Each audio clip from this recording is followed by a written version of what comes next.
Hello, everybody, and welcome back to Goblin Views. I am your titular goblin, and today I'm joined by the lovely Akasha, and we're gonna be reviewing some more Spider-Man comics. Are you gonna say anything? Stop. All right, I'm gonna quickly check the audio. So hold on. Could you speak a sentence, Akasha? Hello, everyone. Okay. Yeah, we both sound fine. We sound a little far, but not much we can do about it. But yeah, we're here to review some more Spider-Man comics. Hello, Rose. Welcome. I haven't spoken to you in a while. I hope you're doing well. I know you've been busy though. We're just here to talk about some comic books, some Spider-Man stuff. So, yeah. Should we give any? It's weird how to do these comic book reviews because the movie reviews, it's like, oh, we give our thoughts beforehand. With these, should we do the same thing and give like our overarching thoughts? Yeah, about these 10 or 11, I guess.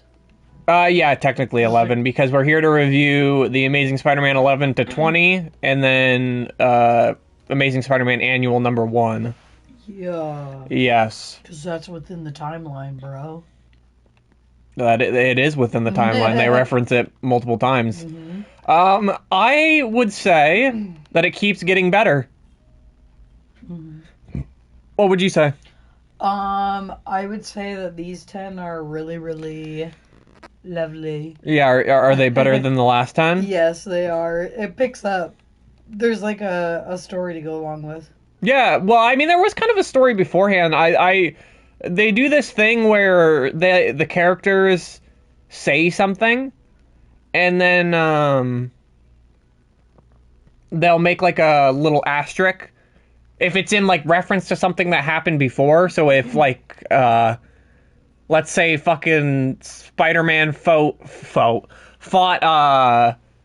fucking Hydro Man, a character we haven't even seen, in fucking issue 22, and then they reference it in like issue 25, there would be like, oh, remember, like, oh, Spider-Man destroyed half the city when he fought Hydro Man, and then I'll have a little asterisk and say, see issue...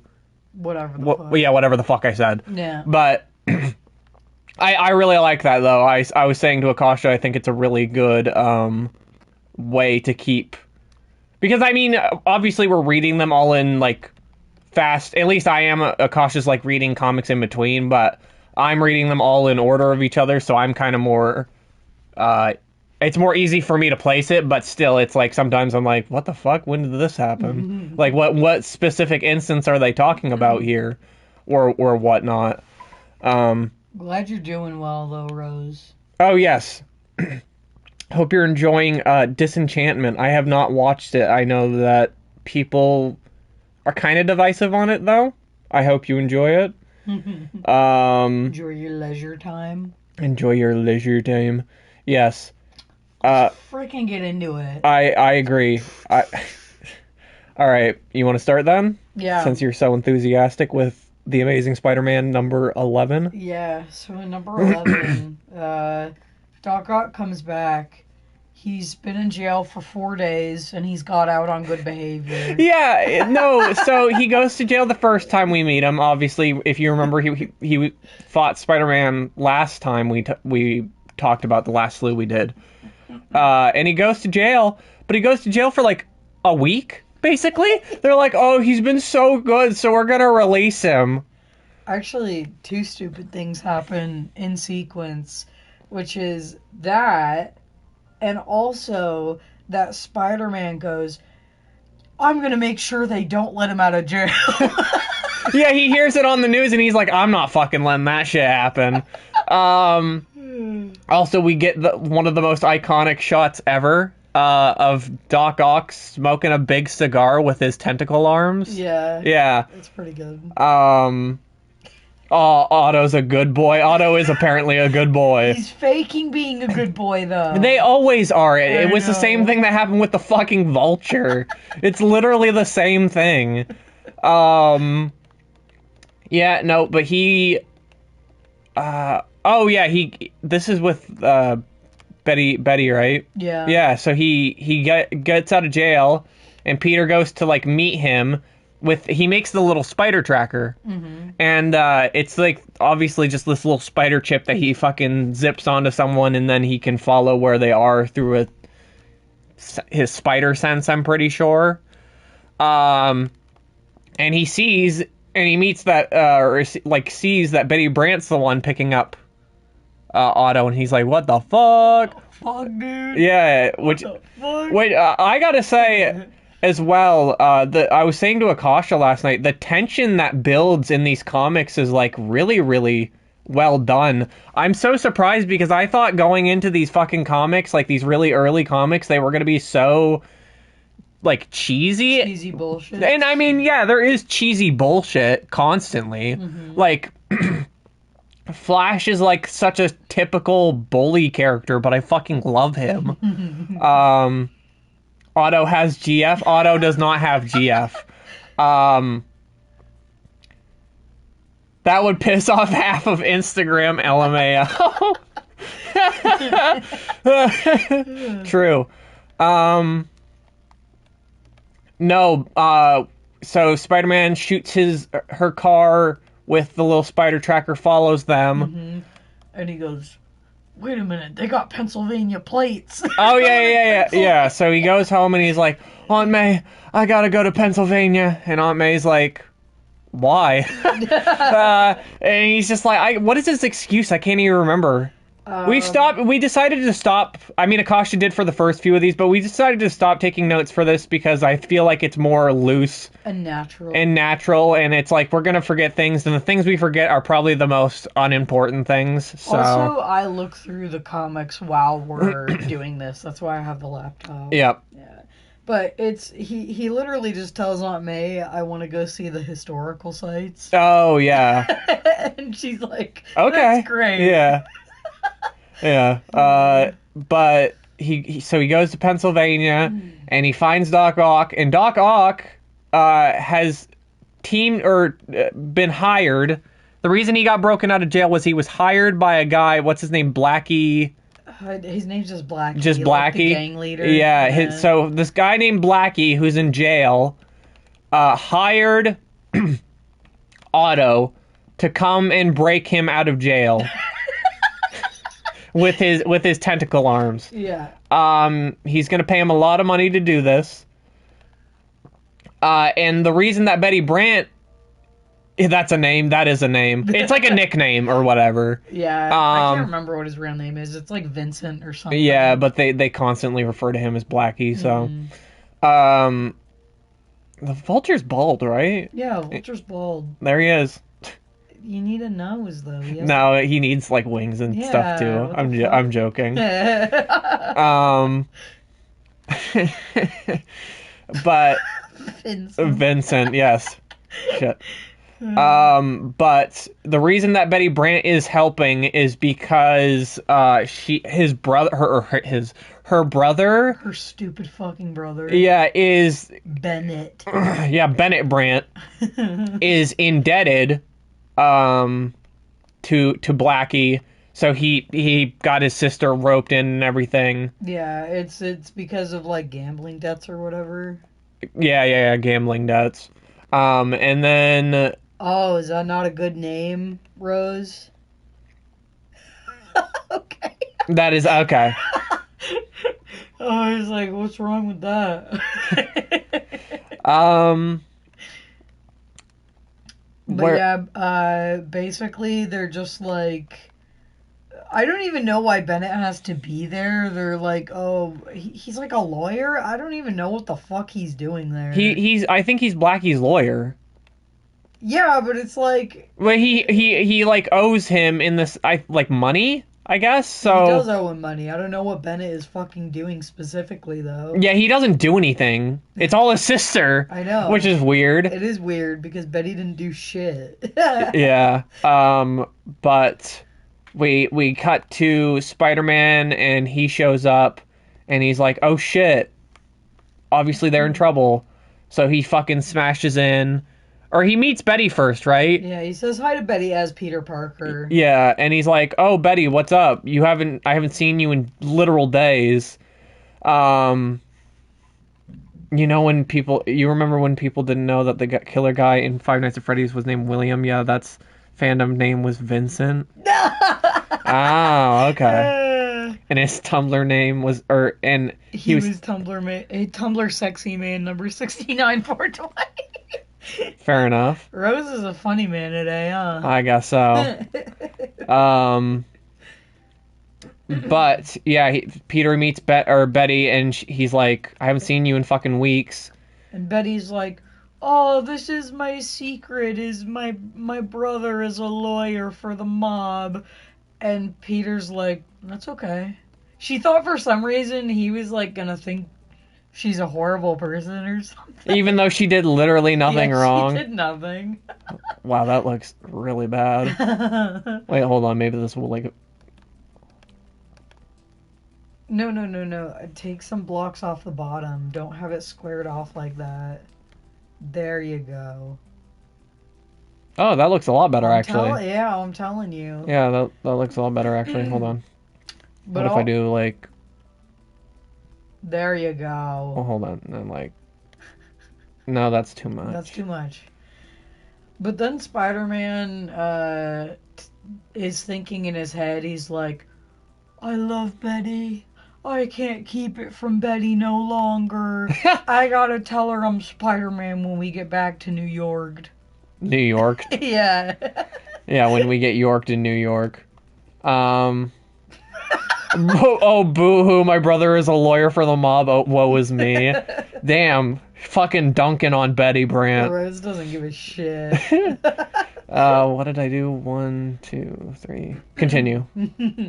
Yeah, but, so then Doc Ock goes and breaks Blackie out, and they're like, "Oh, we gotta go to the harbor to my escape boat, and then you'll get paid, Otto." Yeah, and it's like, oh, okay. Yeah, sure he will. And so Spider-Man leaps into action as he does. And he fucking slips on a rope the second he gets there. And he snaps his fucking, he sprains his ankle, doesn't he? Right? Yeah. That is this one, right? I'm pretty... Or is that a different one? Wait. Because I thought he does it on the boat because of the rope. Oh, yes, he does. You're right. Yeah. So they get on the fucking boat. Here, I'm trying to find the frame. Yeah, I just want to make sure. Yeah. He slips on the rope and Ow, my ankle, of all the bonehead things to do. Yeah. Rose is having a fucking blast in chat.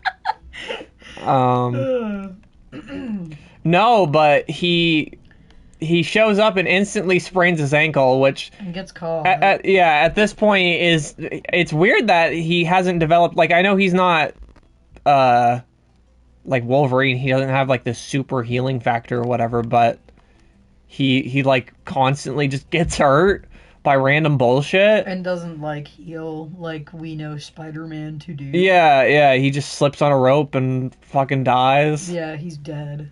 Yeah, he's dead forever. This is the end of the review series. No, he walks into the room where all the mobsters and Doc Ock and Betty and Bennett are, and they're all like fucking arguing, and they're like, I'm gonna shoot, and then they fucking shoot and kill Betty's brother. Well, yeah, because Spider-Man and Blackie have a tussle. Yeah. And, What? That's his nose. Why is it green? Because he gets like later on he gets like the beak or whatever, but... What, you want that? There we go. Oh my god, that's awful. That is so bad. That is awesome. I guess that's it. There he is. Macaw. There's the vulture, everybody. Him and his fucking Larry. We'll sit and stare at him for a while we review, and then we'll do another one. But no, during like the gun tussle, like the bullets just go everywhere. and Bennett jumps in front of Betty and takes a bullet and fucking dies. Well, I thought it was like, I was like, holy shit, he gets shot in the gut, like one of the worst places for you to get shot because you just like bleed out. And I was like, holy shit, Betty just watched her brother die like the ultimate death. Ultimate Spider-Man. Yeah, the ultimate Spider-Man. Committing the ultimate crimes. Maybe he should have caught the bullet. Maybe. Spider-Man should have curved the bullet like in Wanted. And then Betty fucking hates Spider-Man now. Yeah, she's like, curse you, Spider-Man, you killed my brother, you fucking piece of shit. And Spider-Man's like, I can't deal with this shit right now. I gotta go chase down this mobster. And he does, and he beats the shit out of him. Beats the shit out of him. But suddenly Ock shows up. I don't know why he doesn't, like, because he goes into hiding for some reason, like, as soon as Spider-Man shows up. I think, yeah, I don't know. And then he just... why does he... Yeah. And then he just shows up. He just jumps back out. Yeah. It's like this weird thing where he just, like, disappears for convenience of the plot to have, like, Bennett die. Mm-hmm. And then he reappears. Yeah. And then he's just trying to fucking swing around like crazy because he's like... The last time I fought Otto, it didn't fucking go well. Yeah, so it's like this, all these panels of like Spider-Man and Dr. Octavius just swinging around this boat, fucking like hitting each other and shit. Mm-hmm. And finally Spider-Man's like, okay, the only thing I can do is get inside this boat, and he does. Octopi like to hide, they're quite shy creatures. Okay, fair enough. It's Doc Ock's personality. I guess so.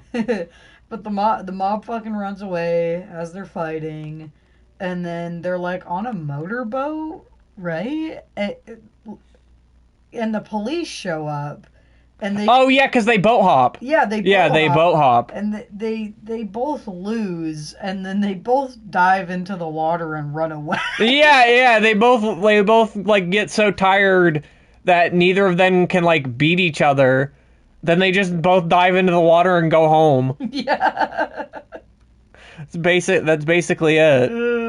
Because Spider-Man's like, I don't want to talk to the police. I don't want to fill out paperwork. Yeah, and then the story ends with Peter going to see Betty and be like consoling to her, and she reveals that she doesn't really hate Spider-Man. She like understands that it wasn't his fault. Yeah, but she says because of the trauma, she never wants to see Spider-Man again. Yeah. Fuck that.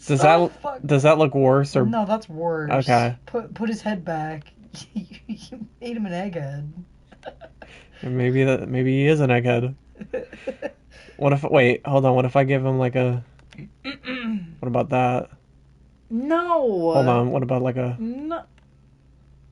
Like a Lego head? No, you just did the same thing, but you added a tear to his head. But it's like a Lego head. No, I don't want it. Okay. Fair enough. It did look like shit, kinda. The plural of octopus is formerly Octopodes? No way. It's got to be octopi. You're lying. You're a liar. Okay. But yeah, that's the end of number 11. What did you think, Akasha? I think it's one of the weakest ones we have read out of the slew. It is, but I still like it. No, I still like it too. I don't think it's bad. I just think it, like I said, it's like one of the weakest ones we've read. I was kind of thrown off just with like... I'm like, why do they need to be in Pennsylvania for this? Yeah, it's just, I think so that they can say, like, oh, see these superheroes, they can go anywhere. Yeah. Yeah. Yeah, I have complained before, every superhero in Marvel is headquartered in New York. Yeah. No other part of the country is safe. Except for Wakanda. like Hulk guards New Mexico, and that's it. Only New Mexico and New York are safe. Wow, the Hulk is all you need for one state, so... Also, he's like half of the problems of the state, so... Yeah, that's true. He's the villain half the time. I'm gonna Google this. I'm gonna trash my room. There is no one plural. So you can do it either way. All three are correct. Interesting. Alright, so on to number 12 then. Yup. This is another return of the Doc Ock. It's kind of like a two-parter, basically. Yeah. Where he returns from the previous part to kick Spider-Man's ass because he's so pissed. Yeah. Doc Ock is so pissed that he lost. That he's just... This whole comic, he's basically like... He's like sitting in a...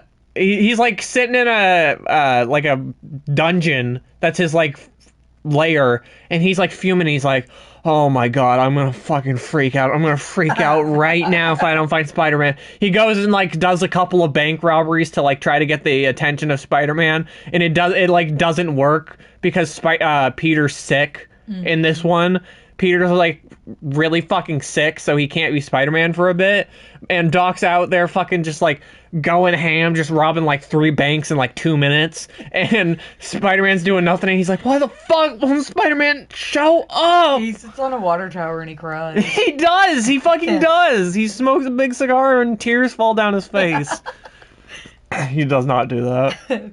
Octopi, octopuses, and octopodes are all right. Fun fact for you kiddies. Yeah. But no, I just did like over half the comic in like a fucking 5-second explanation. Yeah.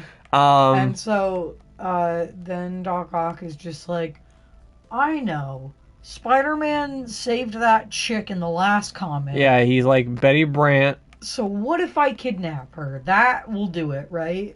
I can kill every resident in New York. Spider Senpai didn't notice him. Yes.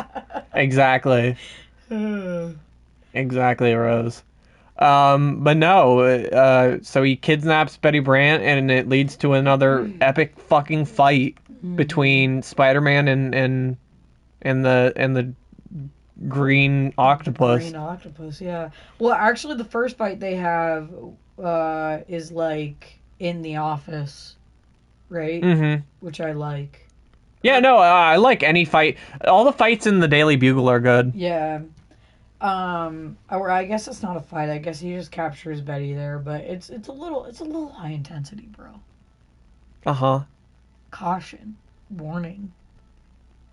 Intense themes. Okay. Is it my turn? Yeah. Do they fight in this part? I think, right? Well, they go to the amusement park. Remember, Doc Ock takes Betty to the fucking Ferris wheel or whatever the fuck, and they made a mistake. They call it a roller coaster. It's not a fucking roller coaster. It's a Ferris wheel. It's a roller coaster, dude. No. Oh yeah, and Peter shows up while he's sick, and he like can't fucking punch worth shit or anything. He's like fucking stumbling around like a ghoul. And he gets owned. Yeah, he gets owned. He gets owned really fucking hard. He gets owned so hard. Wait for it. Wait for it, guys. He gets unmasked. That's how hard he gets owned. Spider-Man's identity has been revealed to not only Dr. Octopus, but a cop, Betty Brant, who is also there, obviously, because she got kidnapped, and J. Jonah Jameson, who just happens to always be wherever there is turmoil.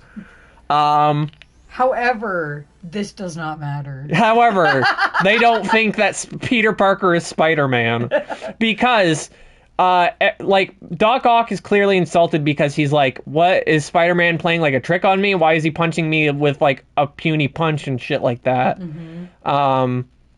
And then he unmasks him, and everybody's like... Oh, it's a kid playing the hero. Yeah, they're like, oh, Spider-Man didn't actually show up. Peter Parker is just dressing up as Spider-Man to try to save Betty Brant. Because they're dating. Because they're dating. Yeah. Pretty good. I loved that. No, I loved it too. I honestly, like, it's pretty good. Because they spoiled it. Of course, they spoiled the biggest things on the fucking cover of the comic. Oh, yeah, where it's like Spider-Man gets unmasked. Yeah. But no, I saw that cover, and I was a little fucking 60s 14-year-old boy for a second going, whoa! What happens? How does he get unmasked? True, though. How are they going to resolve this? No, you're absolutely right. What in the plot convenience, says Rose? I mean, The thing is, though, people constantly do this in this universe. So, like, Flash is dressed up as Spider-Man already. Twice? Well, no, he does it twice yeah. in this. The second time in this one. Yeah. He has done it twice, technically, in the forms of how we read it. But it's just like people seem to do shit like this a lot. So. And you know what? As well, the thing is, Spider-Man already made it, so people suspect Flash of being Spider-Man, and yet he puts on the suit, like, as Flash, and that just doesn't go anywhere. Yeah. So, why would they think that fucking Peter Gee Parker... Gee whiz. Why would they think Peter Parker would be Spider-Man if they don't think Flash is Spider-Man? Fair enough. Yeah. Yeah. But he does a fucking triple flip out of bed once he feels Yeah, better. he wakes up the next day feeling a million times better, and all of a sudden he gets to school, and all of a sudden Liz Allen's giving him all this attention. She's like, "Oh, Petey." She starts calling him Petey. Yeah. She's like, "Oh, Petey, you're so brave." Which not only so does cool. Betty hate, but I hated it as well. Fair enough. Yeah, so Liz Allen is now, like, fucking dick hungry for Peter Parker. Like, so... And okay, so the funny part is that she and Flash are dating still. Yeah, they're still dating. And But Liz, from this point on, she will now always go, "Flash, you fucking stupid piece of shit, I don't like you." It's literally just like her being like, "Fuck you, Flash, you are nothing, you are worth nothing to me." Like, get out of here, just go. And Flash goes, "What the fuck? You like now?" Parker, I just want to fuck. Oh, Peter. Yeah, exactly, just like Lois. Just like Lois Griffin, Liz Allen calls him Petey. But fucking Doc Ock is rip roaring mad. Yeah, he got tricked by a baby. Yeah, so now he's like, okay, I almost got beat by a baby. Or not beat. It's that he doesn't like that it's portrayed in the newspapers like he got fooled by a kid. Yeah. Yeah. So he obviously fucking whines a little bit more, and then he goes and wreaks some more havoc. He fucking lets out zoo animals. Do you like this big nose on Electro? Yeah. What about that? Then he looks like a Muppet. Yeah, he does. I like that, actually. Alright. That's pretty good. Yeah, I like the vulture's nose now that I look at it more. But yeah, Doc Ock releases a bunch of zoo animals, so Spider-Man has to fight a bear and a gorilla and a lion. Yeah, he fucking fist fights a gorilla. He does. No, he tricks the silly gorilla into dying. He kills the gorilla. He has leaping off a building. He has qualms with human life, but with fucking animals, it's free game. No, he fucking pushes the gorilla off a building and then catches it. Yeah, no, he gives it the illusion that it's going to die, because it has no concept that he's going to save him. So the gorilla just thinks he's gonna plummet to his death, and then Spider-Man saves him. But Spider-Man obviously gets all the zoo animals taken care of, and then goes to fight Doc Ock.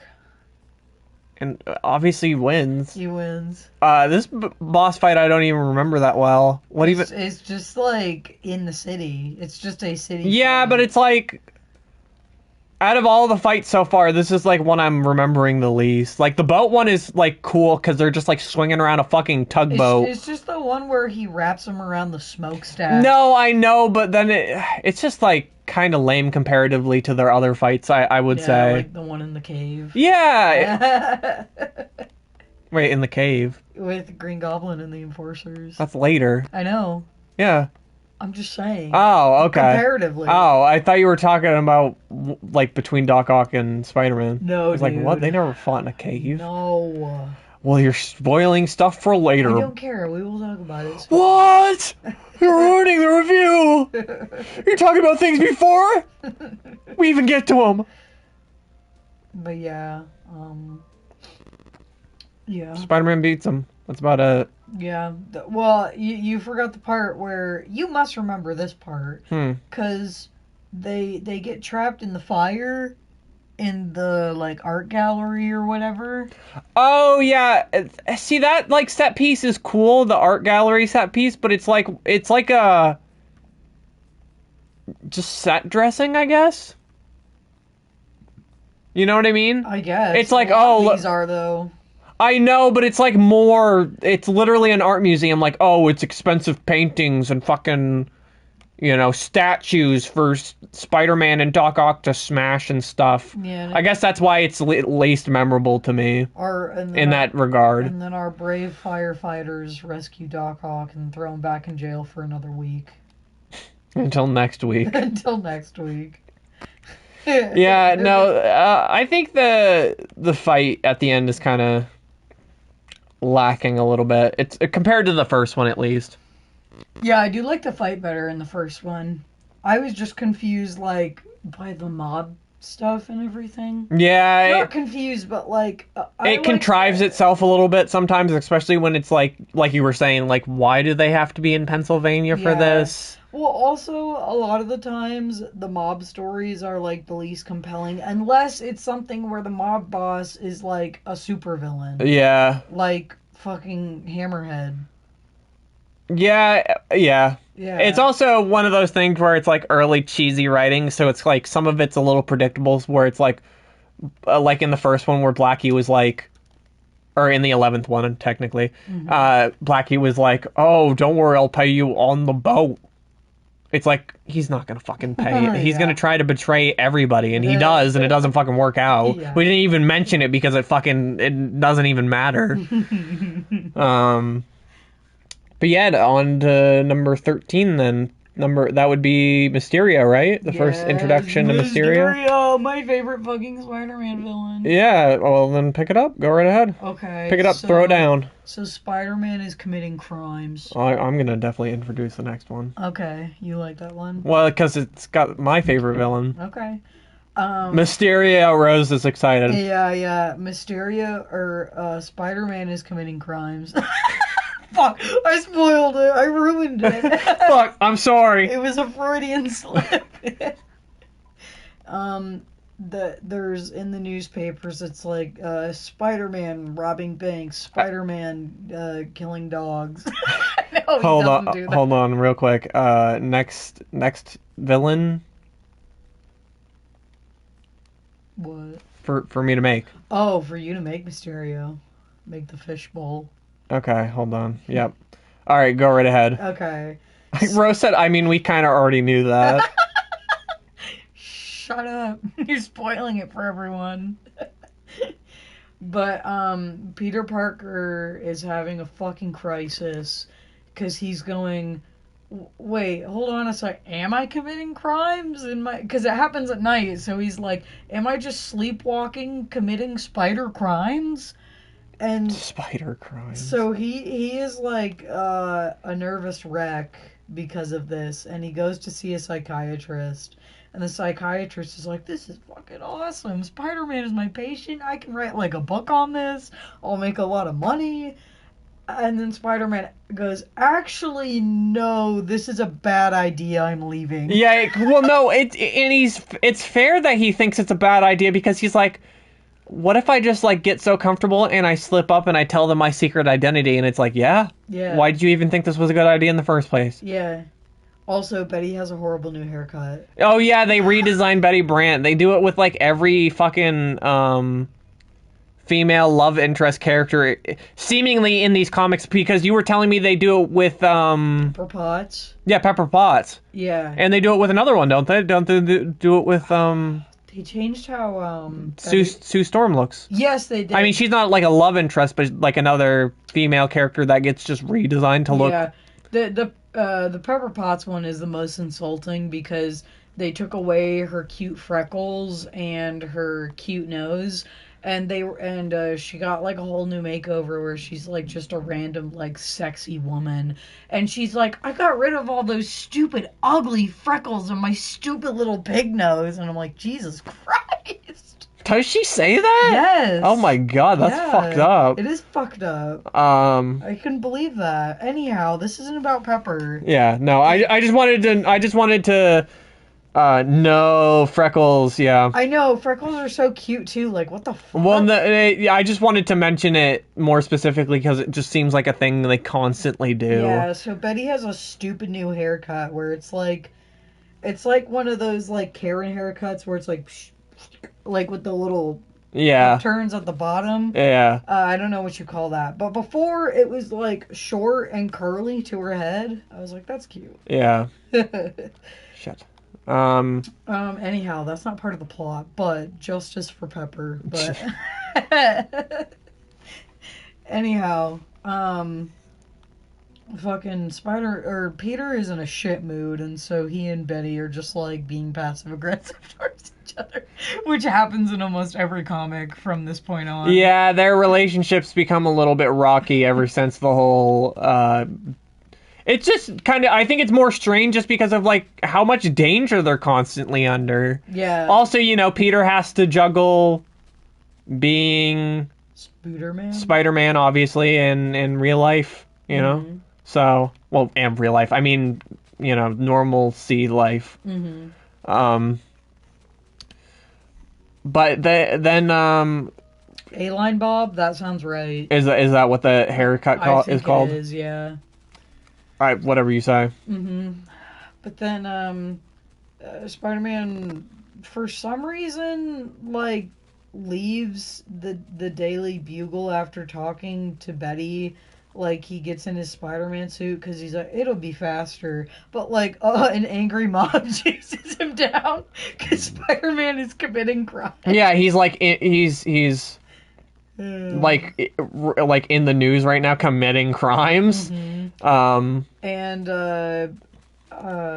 Liz and Flash are fighting because Flash is like, well, no, there's got to be an explanation. You don't even have to reference. They're fighting the whole. They fight all they the literally time. every single time from now on. There is a mention of Liz Allen and Flash Thompson in the same sentence. They're fighting. Yeah. Okay. Okay. It doesn't matter what they're fighting. Yeah. Literally, it's just no. It's always the same thing. Usually, it's Flash saying something like aggressive about something or someone, and then Liz saying, "Oh, Flash, you're a big oaf," and that's about it. Yeah, but either way, a man shows up, a fishbowl wearing man shows up to the Daily Bugle and hands one J. Jonah Jameson a golden ticket in the sense of he promises that he will beat the fuck out of Spider-Man if the Daily Bugle will just post like a little message for Spider-Man to meet him, I think like on the Brooklyn Bridge. Yeah, on the Brooklyn Bridge. And Mysterio disappears in smoke and fucks off, and they're like, whoa, is he really magic? I wonder. I wonder if he's actually magic. This guy's got to be magic, right? He's magic. No, but Spider-Man goes to the destination because literally anytime someone calls him to anything, he just automatically goes. No, there's a good reason this time, though. Yeah, but he does it every single time, though. You got to agree with me on that. But the reason he's most compelled to go is because the thing posted in the newspaper from Mysterio is like, come meet me and I'll tell you what's going on with Spider-Man committing crimes. Oh, yeah, fair enough. Yeah, and Spider-Man is like, oh, maybe he has the answers to what the fuck is wrong with me. Yeah. Yeah. And then he obviously starts fucking fight. Like, the second Spider-Man shows up, Mysterio just starts fighting him. And he starts beating his ass with the power of illusions. He's, like, floating around, fucking walking on walls, showing up behind him and shit like that. And it works really well. Well, it always really well. It always works really well because Spider-Man is that too green for Mysterio? No, I like that. Okay. But it's because Mysterio has made Spider-Man have a nervous breakdown, and now his Spidey sense is not working. Well, yeah, because the, like, illusions, it's just like in Far From Home. The illusions, like, throw him off so fucking much. No, it's not about the illusions. It's because he's been so nervous and not getting any sleep about this crime thing. Oh, true. Okay. Yeah, no, because remember, later in the comic, the Spidey sense works in the illusions. Yeah, true. Yep. Very, very true. But obviously, Spider-Man fucking loses, basically. Yes, he gets his ass handed He to gets him. thrown off the bridge, right? Yeah. Yeah, he gets thrown off the bridge, and everybody watches, and... It's like, fuck, dude, Spider-Man got defeated, bro. It happens every single time Spider-Man gets defeated, though. It seems to be, it's funny that, like, everybody in New York is fucking watching it. Yeah. And, like, automatically knows that he got his ass kicked. But, you know, he turns back into Peter Parker, and he goes back to the Daily Bugle and meets Mysterio, because now it's like he's being hailed as, like, a hero for defeating Spider-Man and stopping his crime. Yeah, JJJ is like, Mysterio's my hero. Yeah. Okay. Just the same as Far From Home. It's got a lot of similarities. Yeah, I mean, from the start, it has, like, what is in that movie. Yeah. I mean, obviously, minus a lot of other shit, but... Well, yeah. But yeah, and so then, he puts a fucking tracker. Oh, yeah, wait, they thankfully fucking use, like, old devices that they introduce with the tracker. Yeah. Spider tracker. I really like that, though. I'm glad it's not just, like, a one-time thing. Because Peter Parker goes to meet Mysterio at the Daily Bugle, because he's there talking about pictures or whatever the fuck. Yeah. And he attaches this thing to Mysterio, and then he follows him to go fight him once more, which in this fight, Mysterio reveals his secret. Yeah, he does an evil villain monologue, where he reveals that it was him the whole time who was doing the evil Spider-Man shit. Well, and he also reveals how he has these powers. Oh, yeah, he used to be a special effects artist. Yeah. On a movie set. Yeah. And now he's just, like, using it to the max. And they're fighting on a movie set. Yeah. Well, it's funny that, like, his fucking thing is he needs a movie set in order for his power to work. No, he's like, with all these props and shit. It's like more in like we keep talking about Far From Home, but like with that, it's like, oh, he can use drones, so it's like he can go wherever. But with this, it's like you gotta bring Spider-Man to specific locations that you had to spend hours setting up fucking special effects on. Yeah. But then his Spidey sense works, and he beats the shit out of Mysterio. And he police. He beats him with like the found being like, oh, I'm not a bad guy. Yeah. I didn't commit those crimes. Yeah. Though. I just like to say, I thought that one scene in Far From Home where the team sees the broadcast of Mysterio fight and go, wow, Mysterio, how cool. When, like, ain't that just mysterious in Italian? I swear I could be remembering that wrong, but I don't know. I don't know. I would think it would be like Mysterious or something. I don't know. Elusio. Elusio, yeah, that would be pretty good. But but then this is the first in a long line of J. Jonah Jameson's embarrassments. Well, he always literally, J. Jonah Jameson embarrasses himself once an issue. No, I know, but this is like a string, like a plot line that we follow where he's like, I just keep fucking hitting it wrong on the head, remember? Yeah, no, I know. Yeah.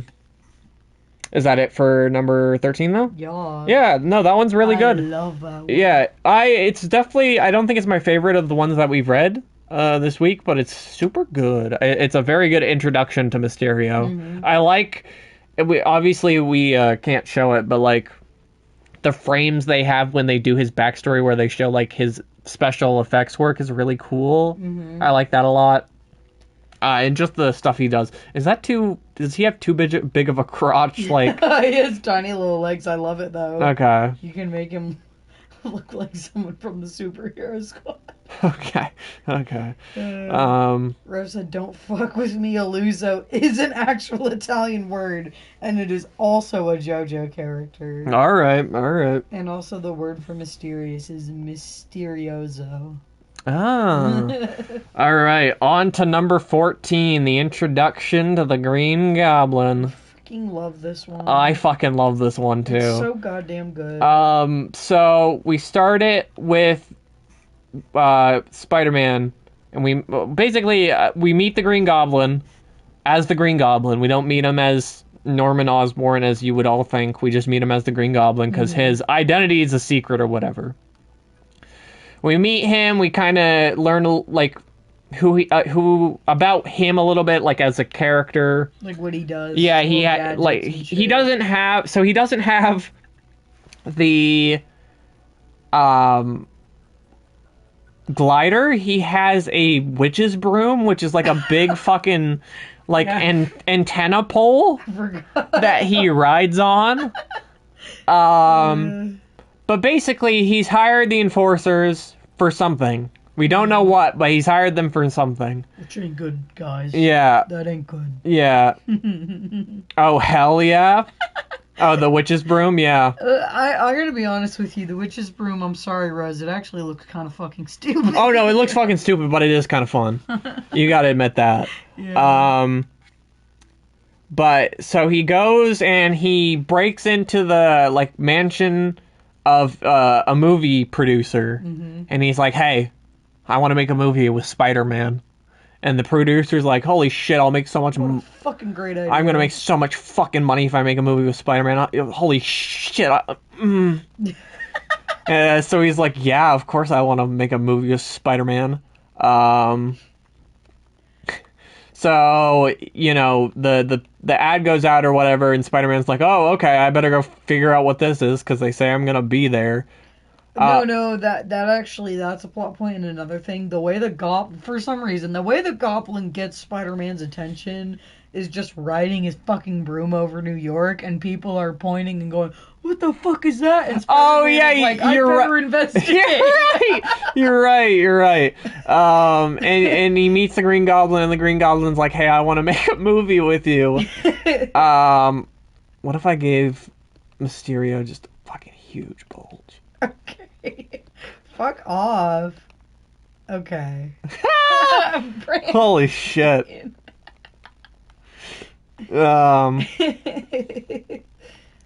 Yeah, but so he meets. Spider-Man agrees to it. Is basically what comes of that. Yeah. And then, Giga Chad. Yeah, exactly. They go out to New Mexico so that they can film this goddamn movie. Yeah, so that they can film the movie like on location or whatever in New Mexico. And they start filming, or they're getting ready to film, and the enforcers, there's the enforcers are there. They're pretending to be actors, so Spider-Man thinks they're like actors of the enforcers, but it's the real enforcers. They're there, and they go out with Spider-Man, and they're like, "Oh, let's do some practice." And they start like fighting, and Spider-Man's like, "Oh, you guys aren't fucking pulling back your punches. This is real." Holy shit, that's actually Montana's lasso. Yeah. That is actually Fancy Dan. Don't want to warn anyone, or don't want to concern anyone. This is Fancy Dan.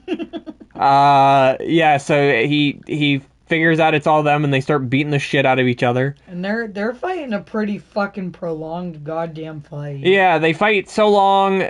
The Green Goblin eventually shows up and reveals that he set the whole thing up. They fight so long that Liz and Flash fight. In a separate area. Yeah, not New Mexico. Yeah, they're not there. But they fight so long that their fight eventually leads to a cave that Spider-Man's hiding out in. Yeah, and they're like, "Oh, we've trapped Spider-Man in the fucking..." Yeah. They like go in the cave, and they like pull a boulder behind to like close the door or whatever. And they all start fighting each other and hunting each other down in this cave. And then guess fucking They drive what? to New Mexico specifically to fight. Yes. Yeah.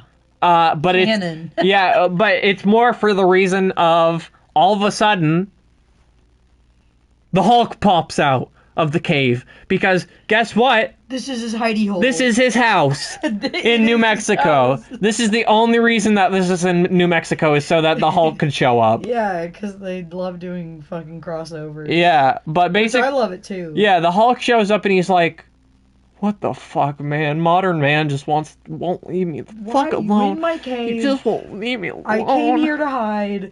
He's like, Spider-Man, I don't fucking care what you say. I just want to be alone. You are a man. I am a Hulk. And he starts crying. No, he beats the shit out of He gets really anxious and he gets more angry. No, and he starts beating the shit out of Spider-Man. Mm-hmm. Because this is at the point where the Hulk's not like a superhero, really. He's like an anti-hero. Kinda. Yeah. Basically, Spider-Man finds more places to hide. And encounters the Green Gobbler. Once more. Just trying his hardest to elude the fucking Hulk. I think I don't know. I think it is stupid that the whole it's like dumb that they drive to New Mexico to fight, but I think the inclusion of the Hulk, for me at least, reading like being a person. No. Rose was referring to Liz and Flash making a joke saying they drive to New Mexico specifically to fight. Okay. No, I was just defending. I was saying something else though. Oh, okay. Never mind then. I don't even remember. Bro, I'm sorry. It's okay. I'm sorry. But anyway, the Hulk fucking gets the boulder out of the cave and beats the shit out of the enforcers. Well, Spider-Man goes back and saves them. Yeah, Spider-Man does go back and save Yeah, he fights off the Green Goblin. The Green Goblin like fucks off. He's like, I can't fight the Hulk and Spider-Man right now. Yeah, which wise move. Yeah, so he leaves. Spider-Man goes back and then saves the enforcers. And then doesn't the government show up at the end or no? No, we get a mysterious little thing at the end. Oh, what? Yeah, Green what? Goblin take off his suit, but it's like a silhouette, and it's like, now I can resume my identity where I have real power. Yeah. As a capitalist. I mean, he doesn't say that, but but we all know it. Yeah. I don't know how to do these body proportions. These are fucking weird. He looks cute. I know, but I can't. Well, I don't know how to make his body. Is the problem? I don't know. Bro, this is up to you. I know. Look over your glorious creations and get inspiration. I'm fucking trying. Oh, here, actually, I'm gonna try something different. Story of my fucking life. I'm say goodbye to his little legs. Sorry. Actually, no. We can keep the little legs. Hold on. Okay. All right. They'll just be fucking covered by a bunch of shit. No, but the introduction of Mysterio and the introduction of Green Goblin are like two of my favorite ones. Yeah, honestly, I prefer the Green Goblin one. I think out of all of these ones, I'll just spoil it early. I think that one is my favorite. Mm-hmm. I'm not sure when we talk about the rest of them, I'll know for sure. Mm-hmm. But just in talking about them and like refreshing my mind on everything, that one is definitely my favorite. Yeah. On to number 15. So now we have David the Hunter. You're doing this shitty Ultimate Spider-Man impression, I see. I know, it's pretty good, isn't it? Yeah. It's just as bad. Yeah, so basically the Chameleon's butt hurt. Remember him? Remember the Chameleon? From number one. From number one. Number one, guys. The first. If you were here for number one, the first. You know what's up. First Spider-Man villain, everybody. The first. Number one. Number one. If you remember. Except for Joe Chill. Who killed Spider-Man's parents when he was a young boy.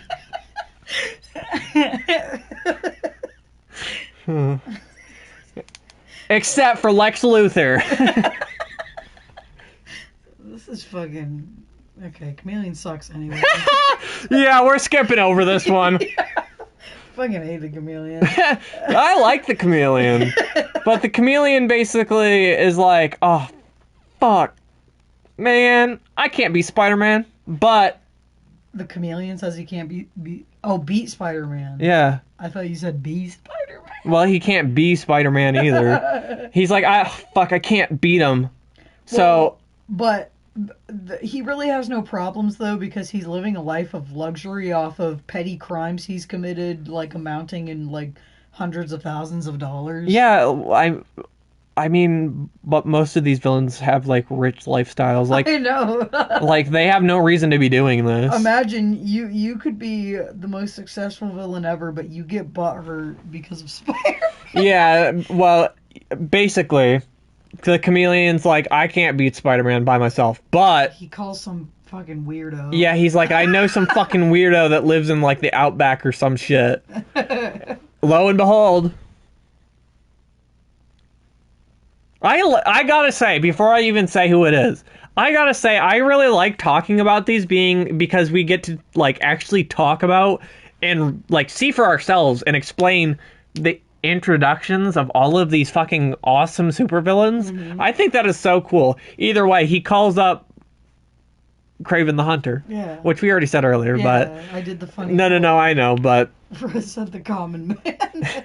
The Common Man. The best Spider-Man villain, Common Man. Chameleon versus the Proletariat. That's the next one. Yeah, so... But basically, Kraven the Hunter comes in a boat, and everybody in New York is like, oh my god, Kraven the Hunter? Yeah, he's like famous. Yeah, he's like a super famous, like, animal hunter. He's like Steve Irwin, but not cool. Yeah, he's like Steve Irwin, but if Steve Irwin killed every animal he ever had. And then put him up on his wall. Yeah. That's fucked up. That is fucked up, but it's true. It literally is, though. But... So he shows up and instantly he's like, I'm here to hunt the ultimate prey. Spider-Man. Which is obviously illegal. Also, this whole comic is a Most Dangerous Game reference. Oh yeah, of course it is, but yeah. it's a good reference to make, I think at least. But it's weird. This follows the exact same plot line as part of the Doc Ock, where he shows up and instantly a bunch of zoo animals break out of the zoo. Mm-hmm. And then, Peter Parker goes and dresses up as Spider-Man to stop the zoo animals, but instead of Spider-Man fighting the zoo animals, we watch Kraven the Hunter fist fight a gorilla. Yeah. We watch a fucking man punch a gorilla in the head. Mm-hmm. And everybody's like, whoa, Kraven's fucking awesome. Yeah. But then he meets with the Chameleon. He's like, okay, I'll fucking catch Spider-Man. This is going to be awesome. Well, yeah, because he's like it's like, the thrill of the chase, bro. Yeah. But yeah, so he first goes and watches. This is interesting because this is like a precursor to Taskmaster. He goes and watches Spider-Man. Has Taskmaster not shown up at all in any of the comics? No. Okay. But he goes and watches Spider-Man fight. Yeah. So he can be like, oh, this is how Spider-Man moves and everything. Yeah. And then he just jumps right in after Spider-Man kicks the ass of the thieves or whatever, and Kraven is like, I'm gonna fucking put your head on my wall, bitch. Yeah, he wants to put a human head on his wall. Well, he never says specifically. Yes, he does, doesn't he? He said, your head's gonna go right next to my, like, lion or something like that? No, they never specify, like, what he's gonna do. Okay. You know what I mean? Okay. Which is weird. Well, I mean, from later knowledge of what he does, you think he's gonna put his fucking head on his wall. Yeah. Yeah. But they fight, and Spider-Man is winning, and then Kraven is a fucking cheater. He is a cheater, pumpkin. Oh, cheater. You're right. He does cheat. Yes. He fucking poisons him, right? Yeah. Yeah. So Spider-Man's winning the fight, so Kraven's like, oh, fuck, I have to cheat now. Which makes me think, like, I don't even like big game hunters. I think they're fucking pieces of shit. But it's like, that makes me think, oh, you didn't even big game hunt legitimately. So if the going got tough, you just poisoned your prey and then claimed you killed it with your bare hands. Yeah. Which is what he's trying to do with Spider-Man. But yeah, so Spider-Man then is like, oh, I'm feeling woozy. I better fuck off. Yeah. Because he's not going to win this fight. I will say, with this comic, I've noticed a pattern. These comics all kind of follow a pattern. And I think maybe the audience has noticed a little bit too with us describing it. It's always the same thing. Spider-Man gets introduced to the villain. If it's a new villain, at least, usually. If it's like a recurring villain, they kind of do new stuff at least. But with like a new villain, it's like villain shows up, something happens to Spider-Man. Spider-Man has to go home. Spider-Man then returns to fight the villain, and then wins the fight the second time. Yeah. It's very monotonous in that regard. Yeah. Yeah. Yeah. And I you know, just doing this from a review perspective, I do want to give criticisms where criticisms are due. And I think that's a fair criticism. I don't know, what are your thoughts on it? Yeah, I think during this time they did a lot of interesting new things, like the thing with like killing Betty's brother, even though today this is a character where we're like, who the fuck cares? And like they were introduced for one no, you do care though, because it's Betty. Because you've known Betty for a long time. Yeah, I know. So you don't want to, like, you don't want her to. No, exactly. That's my point, though. That's why it makes it emotional. Yeah, I'm just saying though, like, I didn't give a shit that Bennett died. Yeah. You know what I mean? But that was like revolutionary for the time. They do very interesting things, but of course, I think you have to have a formula you use for most of it. Yeah, I do like when they switch it up more, though. I do have to agree. Like with that Green Goblin one, it's like it's one big long fight that kind of gets only interrupted because the Hulk shows up. Yeah, but do you see what I'm doing? I'm making like a smoke effect. Yeah. I see that. Yeah. But anyhow, then what happens is, this is really weird. Spider-Man goes home and he goes to bed, and Kraven and the Chameleon are like, oh, we just have to wait for like the poison or whatever to take its effect. The only effect the poison has, which it's bad, but like it just makes Spider-Man shake. Yeah, it gives him like really bad fucking shakes, like he can't really grab anything, or like he's in like science class and he's like dropping shit left and right. And it sucks for Spider-Man because when he's trying to like shoot the webs, they're coming out of squiggles. Yeah. Because he's shaking. Yeah. Yeah.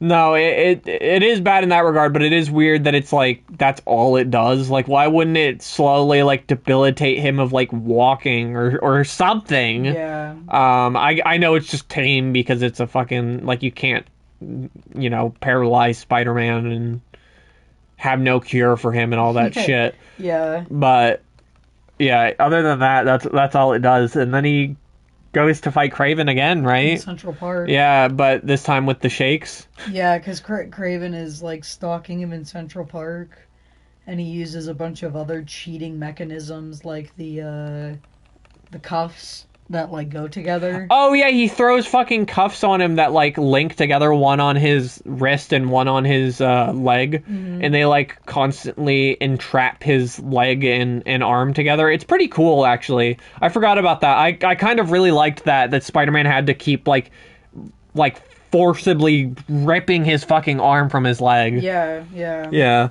And then we have a little reveal where Spider-Man like sees a figure in the park and it's like, it's Kraven, I caught Kraven. No, it's the fucking Chameleon, bro. Oh yeah, it's revealed that there's two Kravens. There was two Kravens fucking with him the whole time. Yeah, I forgot about that too.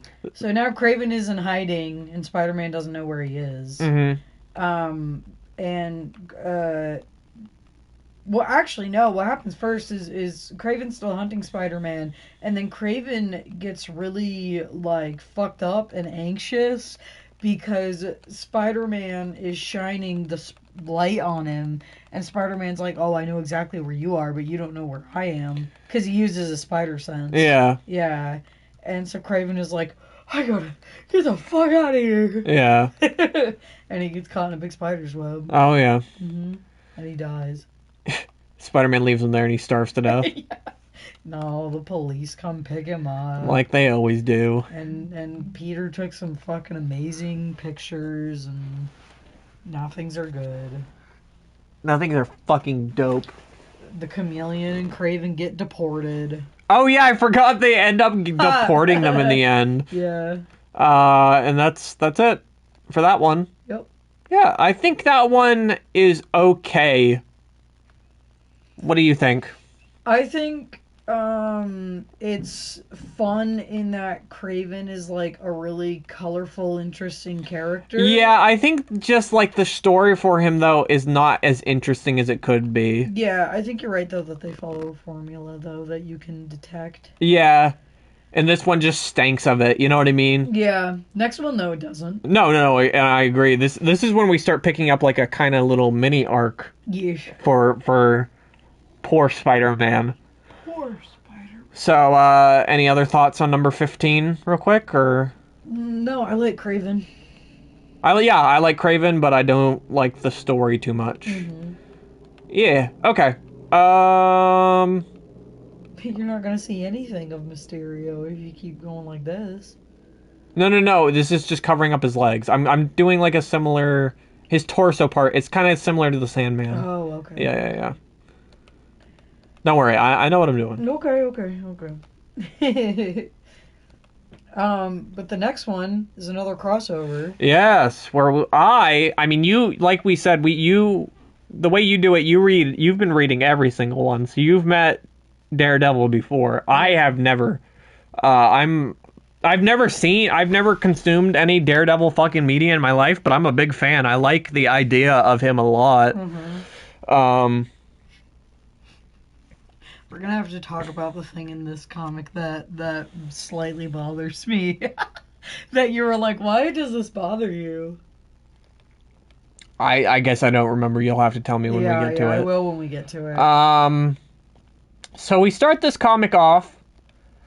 There's one criticism I do have to give this comic. This one feels like a Daredevil comic that features Spider-Man instead of a Spider-Man comic that features Daredevil. And I say that because we do a lot of the story between the like we flip between the perspectives of Matt Murdock and Peter Parker, and that's like something that's never happened in one of the crossovers before, really. Yeah. Like even it kind of happens more later as we go on from here, I guess.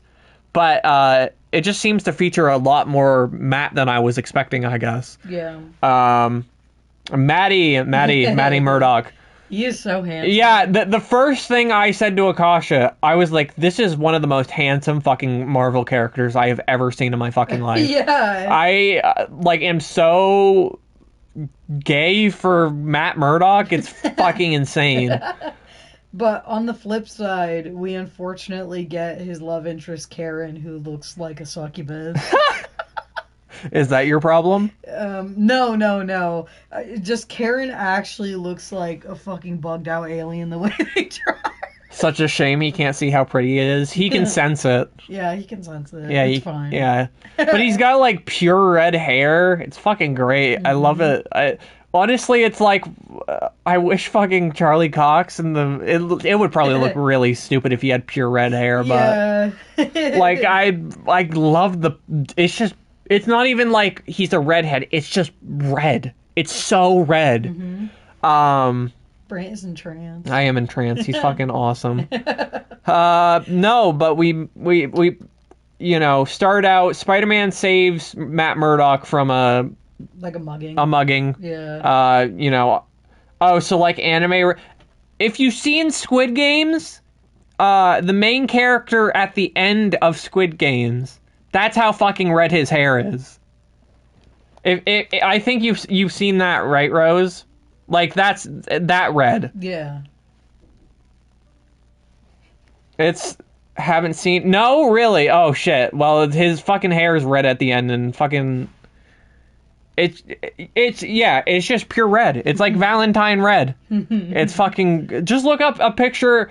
Look up. Oh. You want to see hottest Matt Murdock? Look up Daredevil in Christmas sweater. It's like a picture of him in a Christmas sweater. That says like I'm not Daredevil. It's fucking so good. All right, yeah, enough fucking Matt Murdock thirsting. Yeah, I was gonna say something crude, but okay. I'll refrain. Anyhow, so what happens is, Spider-Man saves Matt Murdock from the mugging, and then Matt goes to his office, and Karen and his law partner, Foggy, Karen's a secretary, their secretary, they go, oh, the circus is coming to town, you want to go to the circus, Matt? And he's like, no. And then they're like, but Spider-Man's going to be in the circus, and then he's like, yeah. Yeah. And the reason Spider-Man's going to be in the circus is because it's another case of someone just saying Spider-Man's going to show up somewhere and that he will show up there. This happens again later. Yeah, this is like the fourth time this has happened, and it's going to happen again. Mm-hmm. And it fucking works. Because Spider-Man looks at the poster and he goes, oh, the circus is for charity. I guess I should go perform there. Won't you come to the circus? To the blind man? Or do they know? They don't know he has powers, but they talk about how he like keeps up in his office and they just want to take him out to have some fun. I think that's more the idea than it's like... No, Rose, this is my problem I had. I'll tell you when we get to the frame. Yeah, there is something that actually addresses that. But I think it's more going from the perspective that they're just trying to do something nice for their friend, whether regards to him being blind or not. Yeah, but yeah, there is something that they mention. So either way, Spider-Man's like, oh, the circus says I'm gonna be in it. I better go figure out why the fuck the circus says I'm gonna be in it. And he goes. He doesn't even figure it out. He just goes to perform. Yeah, he just shows up and he starts doing flips and shit.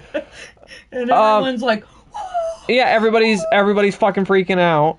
But then we meet him earlier, but we meet Ringmaster. Yes, Ringmaster, who was a villain that he reveals that he got his ass kicked by the Hulk previously. Yes. And now he wants to come and do more dude, if I face the Hulk even once in my life, even once, I would fucking retire. That would be so goddamn scary. And he's a regular dude. All he has is a fucking hat that hypnotizes people. That's the Ringmaster's power. But, okay, before we get on to the Ringmaster thing, I found the frame. I'm looking at it right now. What happens well, hold on. Spider-Man shows up. He starts doing flips. Everybody's freaking out. Matt and everybody, they're in his two friends are sitting. Yeah, they're in the crowd. And Karen looks over at Matt, and she's thinking, like... They give her a little thought bubble. Yeah, she's going... Well, wait a minute. Can he even enjoy the circus? He can't even see what's going on. And I'm just like, why didn't you think of that earlier before you invited him? Like, not that it's a bad thing that you invited him, but why didn't you think, like, oh, he's not going to be able to see the circus? I do agree with that, but I think it's just more out of the thing of them trying to be nice. Yeah. To their friend. Yeah, no, it is, but she just gets so concerned about it, and Matt's sitting there, like, not giving a shit, like, I can watch the circus better than all these fools because of my powers. He is such an actual asshole, and I love him for it. Yeah, he literally can't enjoy it. Why not take him to a concert? Fair enough. Hey, that would be better. I mean, I did say, though, he said no at first, and they would have been fine with it, but he is the one who says he wants to go after he learns that Spider-Man will be there. So, what are you going to do about it? Yeah. Yeah, what are they going to say, no now? Yeah, wait, no, Matt, you said no before? You can't even see the circus, we're not taking you. That would be so fucked up. I know. But anyway, what happens is Ringmaster was like, I didn't actually fucking think Spider-Man was gonna show up. I just put his name on there so I could hypnotize all of New York City. Yeah, but now he's like, oh, Spider-Man is here though, so I'm gonna hypnotize him. Yeah, so he hypnotized Spider-Man, and he hypnotizes the whole crowd. To, like, just be in, like, a Wait, sleep? Rose, I want Rose to try to guess what happens. Okay. Rose, the guy who hypnotizes people with his hat hypnotizes the whole crowd in Spider-Man. How do you think we resolve this issue? Go. Go. We will wait. We will watch Brant build Mysterio.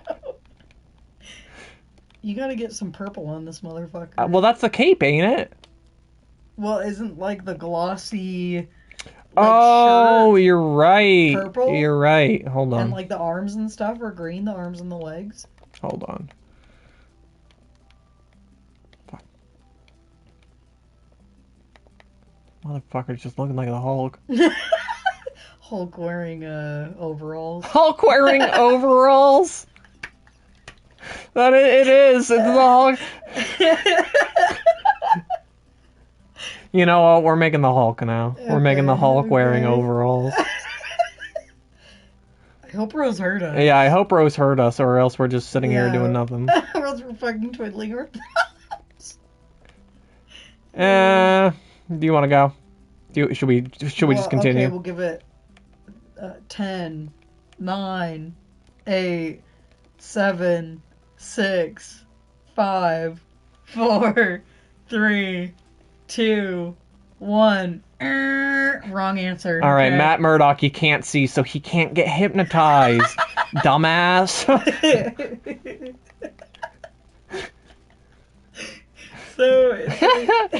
No, I'm actually gonna make Mysterio. I'm not gonna make the fucking Hulk wearing. Come on. Should I make the Hulk wearing overalls? Yeah. Okay, I'll make the Hulk wearing. It seems like it'll be easier for you right now. Fuck you. You're fucking struggling with Mysterio. I'm making Mysterio. Fuck Okay, you. Okay. You fucking insulted me for the last time, dude. But anyhow, what happens is Matt changes into Daredevil, and he's like, I'm gonna stop the Ringmaster, and the Ringmaster's like, oh, Daredevil's attacking me, Spider-Man, attack him! Yeah, so Daredevil and Spider-Man fight for a bit, and Daredevil's like, holy shit, you're pretty cool. Mm-hmm. And there's a frame where Spider-Man fucking lifts his big fat ass in the air. Do you remember? Yes, I do. He has cake. Spider-Man does always have cake. He does. Yeah, I don't know why. We were noticing it in Ultimate Spider-Man. Every character has cake for some reason.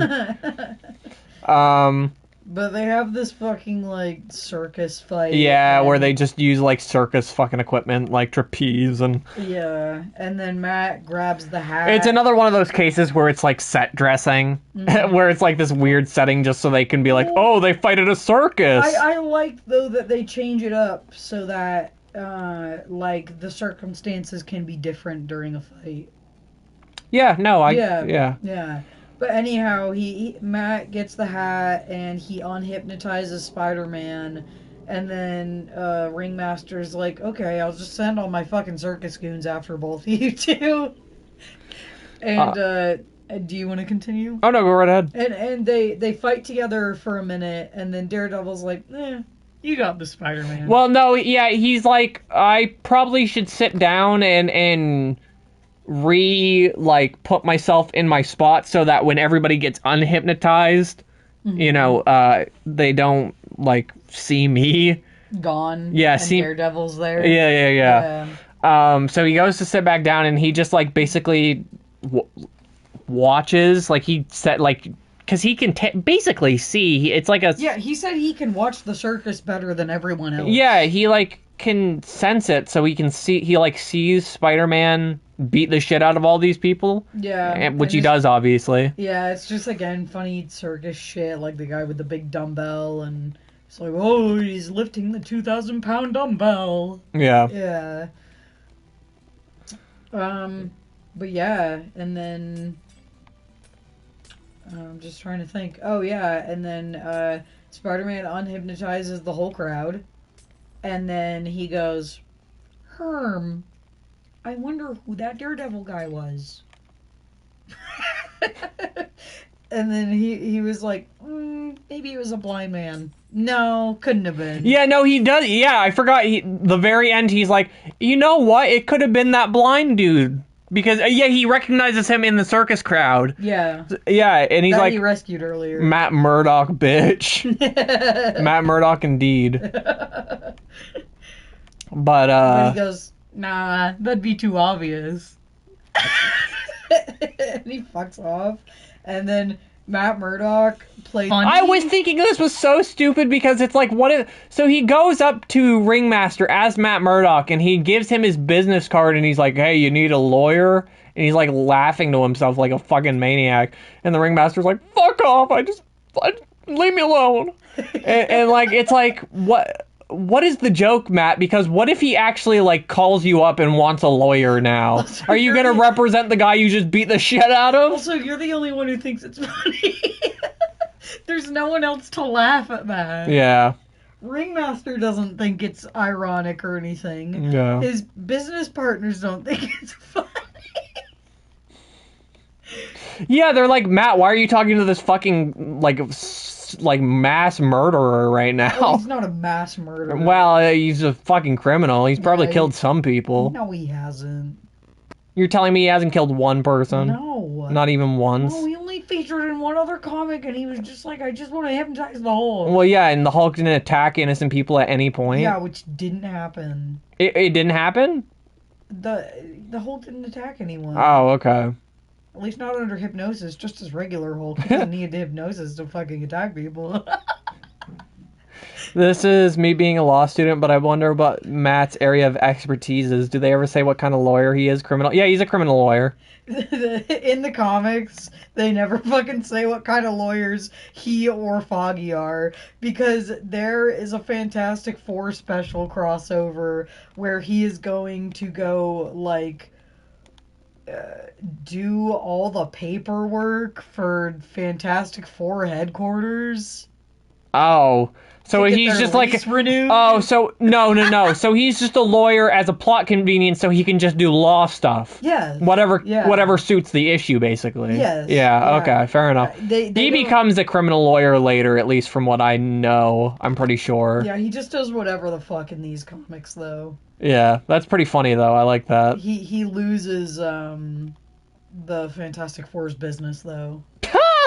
Does he really? Yeah. So he's not a good lawyer. He fucking sucks. Well, no, what happened is he was supposed to go, like, look at their building and give them law advice, but instead some fucking shenanigans ensued and he had to be Daredevil, so he never got a chance to do it. And then the Thing comes around and he's like, guess what? You're not representing us. You didn't do what we asked. I mean, fair enough. Yeah. That's pretty good. Rose is laughing pretty hard, it seems. Paperwork sounds like a solicitor or like a tax lawyer, but I mean, from the Marvel Media movie stuff, I assumed he was a criminal. Yeah, like I said, I think he's a criminal lawyer. Mm-hmm. But yeah, that's what did you think of that issue, Akasha? I like it a lot. Yeah, I really like that one. You were telling me you don't care much for Daredevil as a comic character just because it seems like they give him just like powers to do whatever, I guess. Yeah, but it doesn't seem like that in this one, at least. So I thought it was good. One. I am not endeared to Daredevil yet because I've only read like 3 of his comics so far. But even in those 3 and the special appearances that he has that I was talking about, like, he just does shit where I'm like, I don't care if you have like extrasensory heightened perception. It's stupid shit where, like, he actually does this. He is like, I can feel a piece of cloth, and from the feeling of it, I can tell what fucking color it is. I'm like, no, you cannot. You cannot. I'm sorry. Yeah. Yeah, but it's just like stupid shit where I'm just like, it seems like sometimes he's a little too powerful with what he can do right now, but I'm sure they'll narrow that down. Yeah. No, I really like, it's just a good one. It's a really good one. Yeah. Alright, now we fucking got the biggest goddamn comic of the century, people. The biggest comic of the century? Yes. Oh, Amazing Spider-Man Annual #1. Yeah. Do you mind if we take a break real quick before we get into that? Like, the halfway point? I gotta take a bathroom break. That's a good stopping point. Yeah. Alright. Do you need to do anything at all? Nope. Alright, you can talk to the audience then. Okay. I'll be back. You're not gonna play an ad or anything? What? You're not playing an ad? Yeah, I'll play an ad, but I think Rose will be able to talk to you, so. Oh, okay. Also, it'll only be a minute, so. Don't step on that.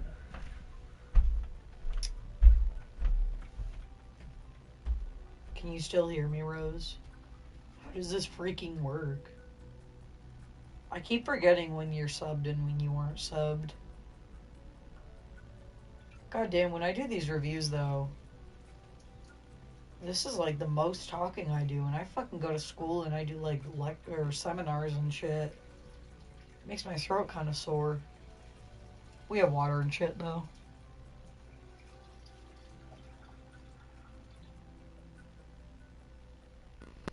We can watch the cows roam beneath the glass. Good, you can still hear me. I think Brent will be back. Let's see.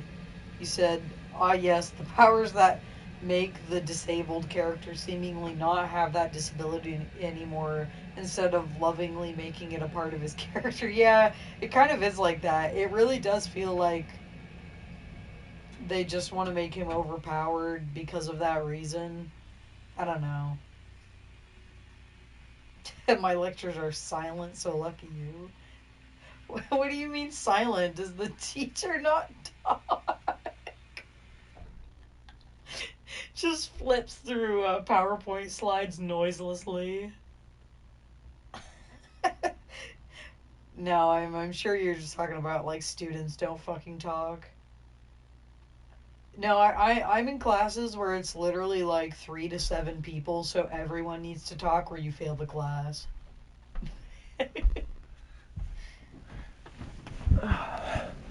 Hello, darling. Yes. Hello. What's up? Not much. Alright, I am back to talk more.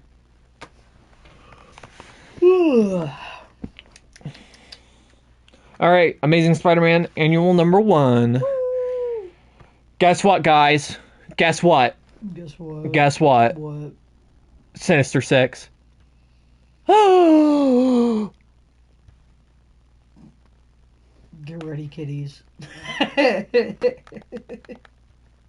Sinister Six?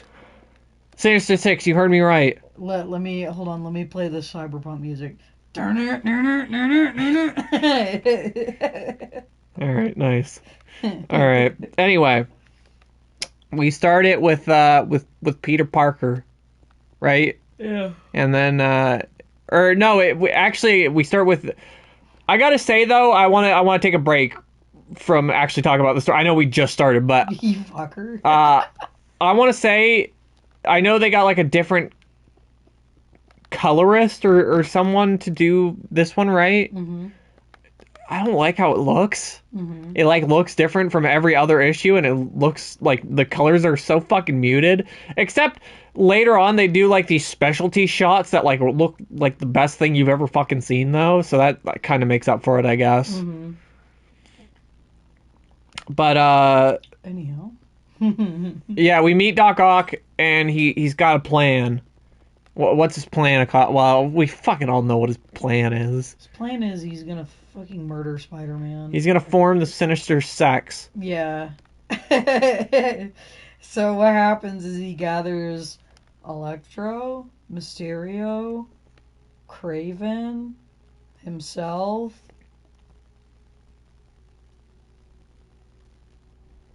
Come on. Sandman. Yep. And You got it. who am I missing? LMAO, do you like black and white comics then? Speaking that The Walking Dead is one of my favorite comic series of all time, yes. It's just, I'm just talking about how the colors are muted compared to what we usually get. It's bad. Not that the art style itself is bad, it's just comparatively to every other Spider-Man comic we've ever read, it's lackluster. But yeah, no, the fucking Walking Dead is all in black and white, so... And Vulture. And Vulture? Mm-hmm. Yep. I cheated. Oh, you cheated? Fuck you, dude. I couldn't figure it out. Damn. But anyhow, they all gather around fucking the long table and The round table. Fucking table. King Arthur's round table. Yeah. And they make up a stupid fucking plan. Honestly, I gotta say, though, you're not wrong. Mm-hmm. Because some of these fuckers have had some dumb plans. the second Doc Ock says what this plan is, you're like kind of shocked. Uh-huh. So the plan is that they're all gonna fight Spider-Man separately, and then they're all gonna have a little piece of paper that they're gonna give to Spider-Man after he beats them to know where the next one is. And the idea is that he's gonna get so tired that guaranteed he has to like be defeated at some point. And so the point is that they're all so egotistic and want to be the one who takes down Spider-Man that they cannot bear to work together. It's not even that, though. They don't even say that. It's just Doc Ock's plan. They don't even like, they're just all like, oh, we've lost to Spider-Man before. No, they do say that. They say, like, I want to be the one who takes down Spider-Man. Oh, do they? Yes, they do.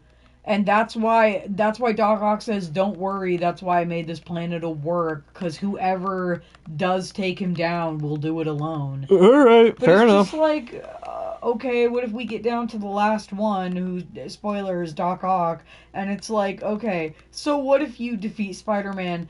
He's been fighting 5 other guys. Is it really the victory you want if you're gonna be that egotistic in particular? Yeah. Rose, I'll later on I'll send a screenshot of what the annual like a slide from the annual looks like compared to what the like regular run of the comic looks like, cuz I'll just show you what I'm talking about.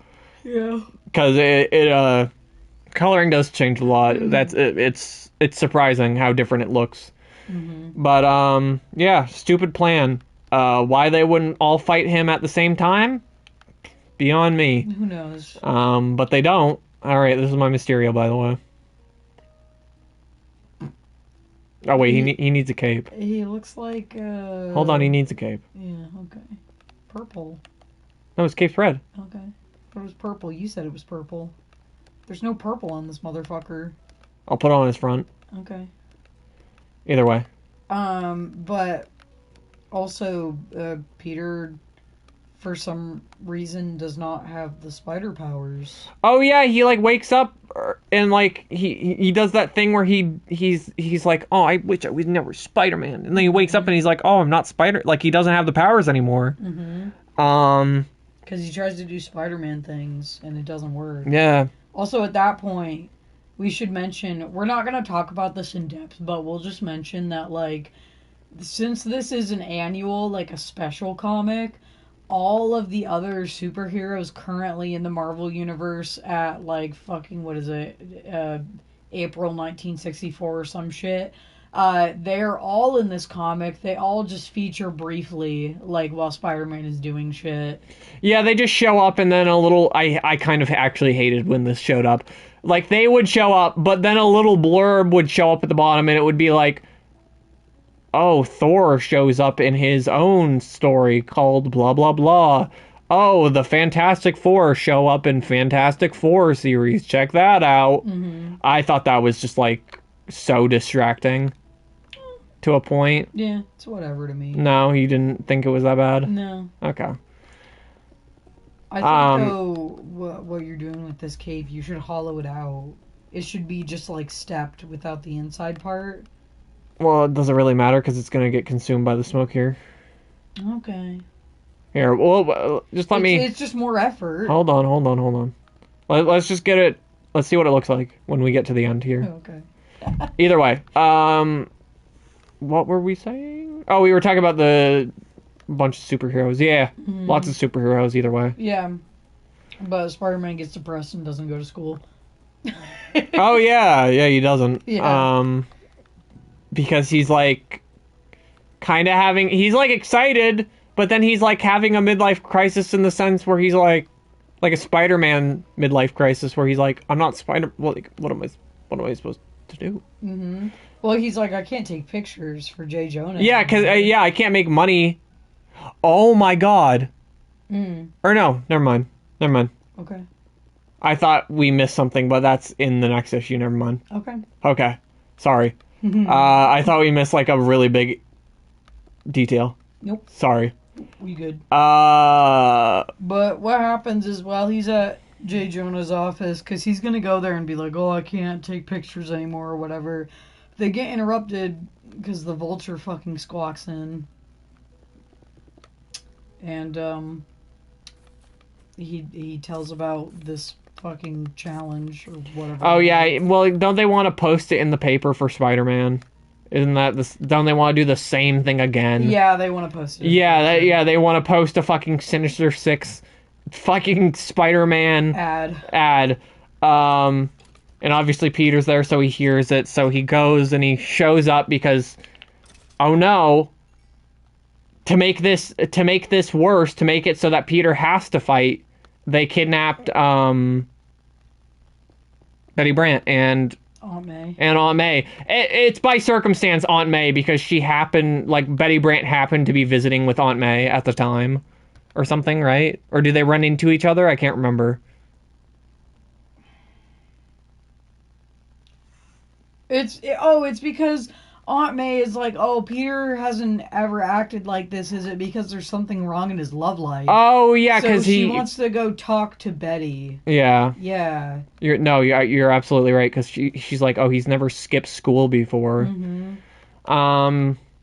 Yeah, so that's like the incentive for why, because Peter otherwise would not go fight because he doesn't have the powers anymore. Mm-hmm. But now he has to. So he shows up and literally instantaneously, like the second he starts fighting the Vulture, right? He fights Electro. Or he fights Electro first, yeah. He figures out he had the powers the whole time. Yeah, it's just because he made psychosomatic symptoms in his head where he didn't have the Spider-Man powers because he said he didn't want the Spider-Man powers. Yeah, it's really weird. It's kind of contrived. Yeah. It's very contrived. Yeah. I wish it was just more of like in Spider-Man 2, how he loses the powers because he loses faith in himself. Yeah. You know what I mean? Something like that, but instead it's just he fucking psychs himself out into thinking he doesn't have superpowers anymore. Okay, sure. So he kicks Electro's ass. These fights are pretty short. Yeah, that's a problem. He fights all these members, and it's got it's kind of cool, but it's just Electro shocks him a bit, and then he kicks his ass, and then kicks Craven's ass. Yeah, Craven chases him with some cheetahs. No, he just outruns Craven, right? He doesn't even beat him, if I'm pretty sure. He just runs away from him. He captures the paper and runs. Oh yeah, he does. Yeah. And he has the fucking leopards. He outruns leopards or whatever. And then he fights Mysterio, who is at another movie studio, and fights him with some random bullshit I don't even remember. Mm-hmm. And then who does he fight after that?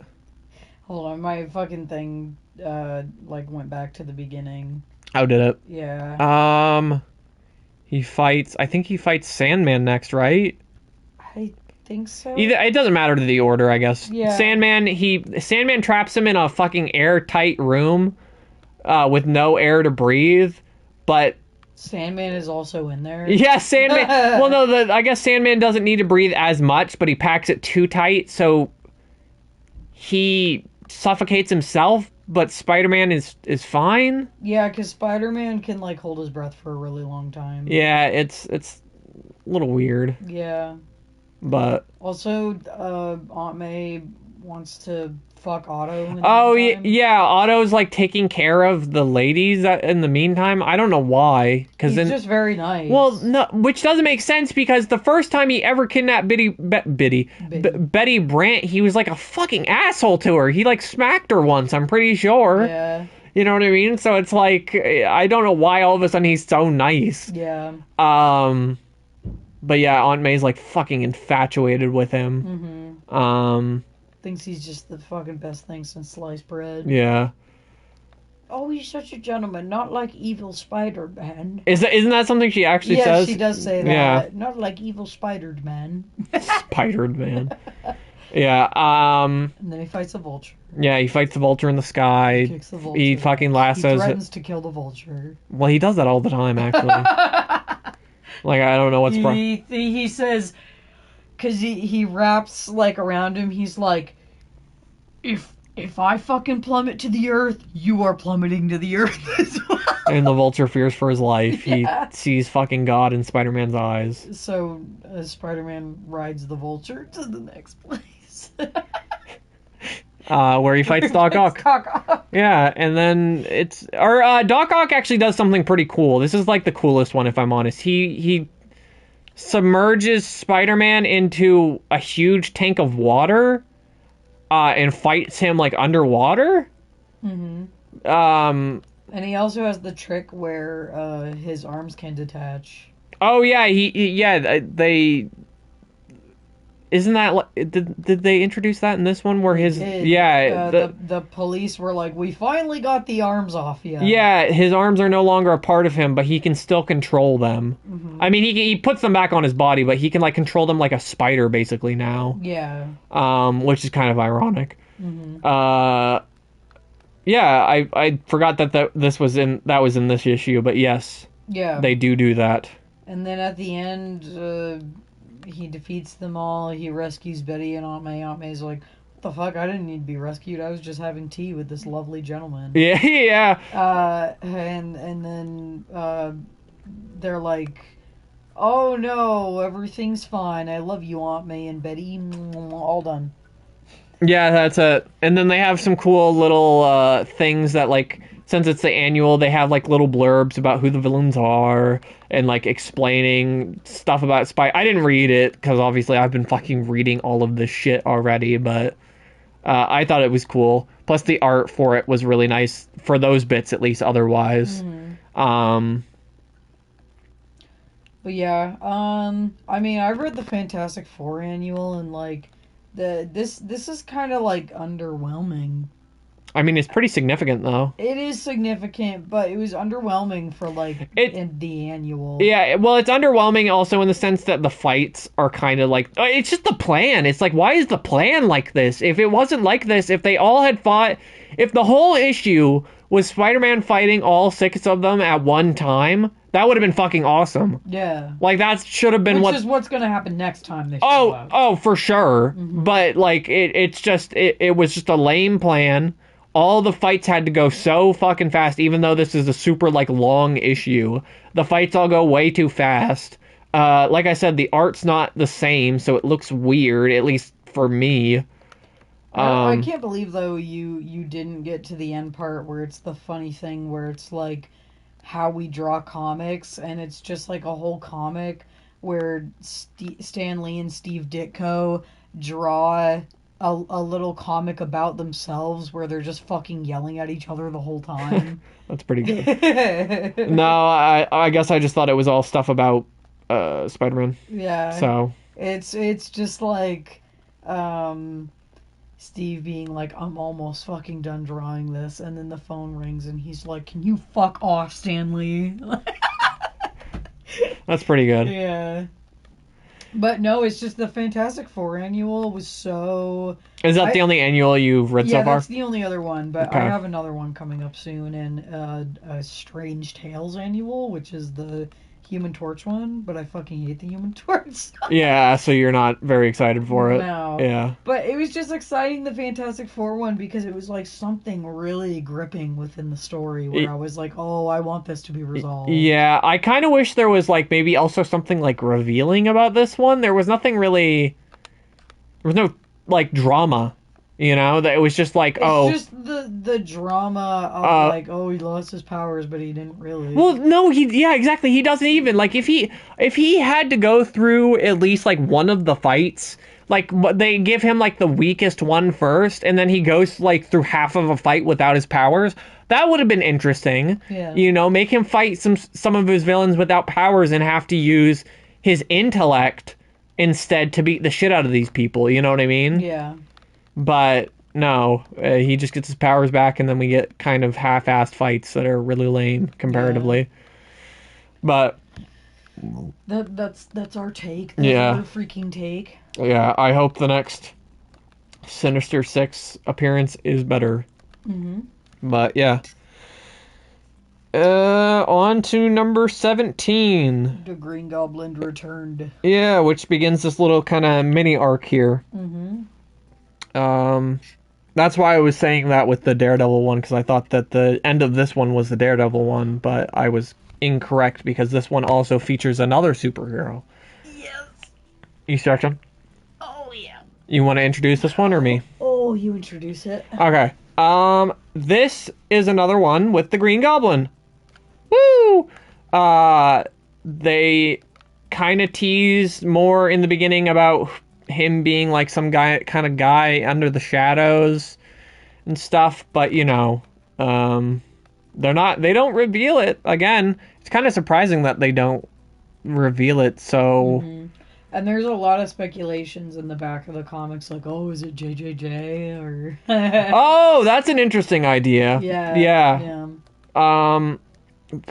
What even happens at the beginning? Nothing really important happens in the beginning. club thing. Oh yeah, Spider-Man it's just club. there's this whole mini thing that's been going on where it's basically Flash fucking loves Spider-Man. What do you think? Is this good? Is this done? Yeah. This is like the worst one. I know it is, but his cape's really bad too. These are the hinges of the relationships, people. Flash loves Spider-Man. Liz loved Peter. Betty loved Peter. Liz hate Flash. Liz hate Flash. Peter hate Flash. Peter hate Flash. Except for when they don't. Peter loved Betty. Peter indifferent to Liz. Okay. This is mostly what this comic is about. Yeah, so there's a Spider-Man fan club. Which Flash created. Which Flash is creating. He's using his dad's fucking club house to like... No, he's using Liz's father's money and like space because her dad is rich. I thought it was his dad. No, oh, it's Liz's dad. Oh, okay. Because there's a line where Betty goes, "Oh, this stupid fucking rich girl. She thinks she can just flaunt her money around and hit on Peter or whatever." Oh yeah, you're right. Yeah, you're right. Yeah. Who's the next villain I should make? The Enforcers. I don't want to make an Enforcer, really. Just make Fancy Dan. I don't... Which one is he? The one with the lasso or the short one? I don't even honestly know what they look like. Okay. How about... I only know what Ox looks like. I can do Ox. You want me to do Ox? Do Ox. Try Ox. Okay. He fucking wears green. No, he wears yellow. Oh, yeah, you're right. See, you don't even know. I'm used to the green. But anyhow, what happens is he's making this fan club, and he goes, everyone's invited but Peter Parker, and then Liz goes, I actually really fucking like Peter, so I'm gonna make a plan where Peter can get into this club. Peter could give a shit less. He doesn't want to be in this club. Well, because he goes under the facade that he hates Spider-Man. Yeah. Because... To defer suspicion from him. Yeah.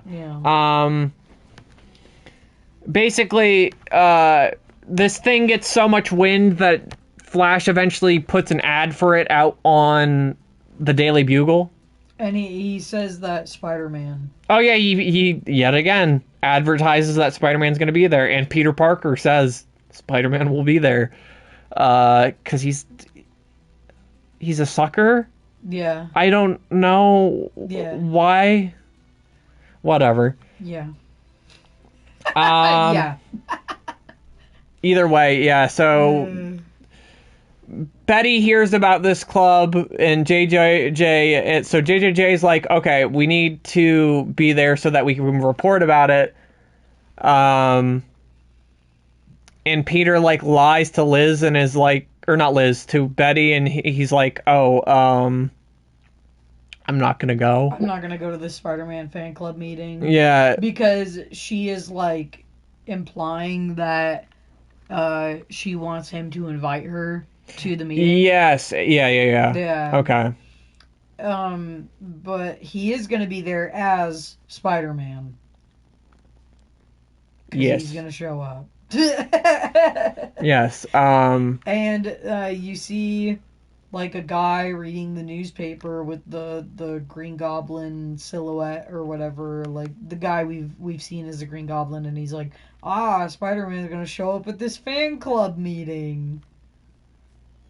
Yes, sorry, I was just thinking about where the plot of land for fucking Ox is gonna be. Yeah. Yes, so basically Everybody's fucking getting ready to go to this fan club. Green Goblin is also getting ready to go to this fan club because he reads about it. Also, Human Torch is in this one for some reason. Yeah, why does he show up? He shows up to, like, stop a criminal that Spider-Man was gonna stop, and then he is, like... But why does he go to the fan club meeting? I can't fucking remember. He goes there for some reason. Oh, he goes there because Doris is there, his girlfriend. Oh, He goes yeah. with his girlfriend to the Spider-Man fan club meeting. Yeah. Just like as a normal guy. And the thing with Doris is she always hates when the Flash uses his powers. You mean... Or Human Torch. Yeah. Flash, what the fuck? She hates when Johnny uses his powers, so she goes, you better fucking not ruin this evening by becoming the Human Torch. Mm-hmm. So everybody's there. Green Goblin attack. Yes. Well, Spider-Man shows up, starts doing some fucking tricks. Mm-hmm. Then the Green Goblin shows up, and everybody thinks it's like a show or whatever, so they're like, ooh, Spider-Man's fucking... Fighting the Green Goblin. This is awesome. Nice. And the whole time the Human Torch is like, I don't think this is a show, dude. I don't think this is a show. I think this is fucking real. I think those pumpkin bombs are fucking real. And he's right. He's right. He's so right. I gotta say, the Green Goblin shows up this time with some new toys. Mm-hmm. Including a new glider, like a sit-down glider. Yeah. This time it's a sit-down. Or no, it's like his original, or his regular one, isn't it? It's like, okay, it's really weird. So it's like, there's foot handles on the wings, where he puts in his feet, but also he, like, squats on a spot in the middle of the glider. Yeah. So he's, like, standing up by virtue of his feet being spread like that, but he's sitting down in that, like, there's an item, like an object under his ass. Yeah. But he has, like, a frog and a ghost and a pumpkin. Yeah, they're really going with this Halloween-y theme. Which I fucking love. I really, really love it. Also, I love that he has, like, an item that works specifically for the Human Torch, even though he had no intention to fight the Human Torch. Yeah, so the Human Torch goes into action, obviously. They both are fighting the Green Goblin, Spider-Man, and the Human Torch. All of a sudden... we should... Second Human Torch shows up, Spider-Man instantly, for just a second, transforms back into Peter Parker, so he can, like, Oh, yeah, because he hears Liz say... Why? It's a little, like, why does Spider-Man always show up when Peter isn't here? Yeah. So Peter's like, oh, shit, I gotta show up.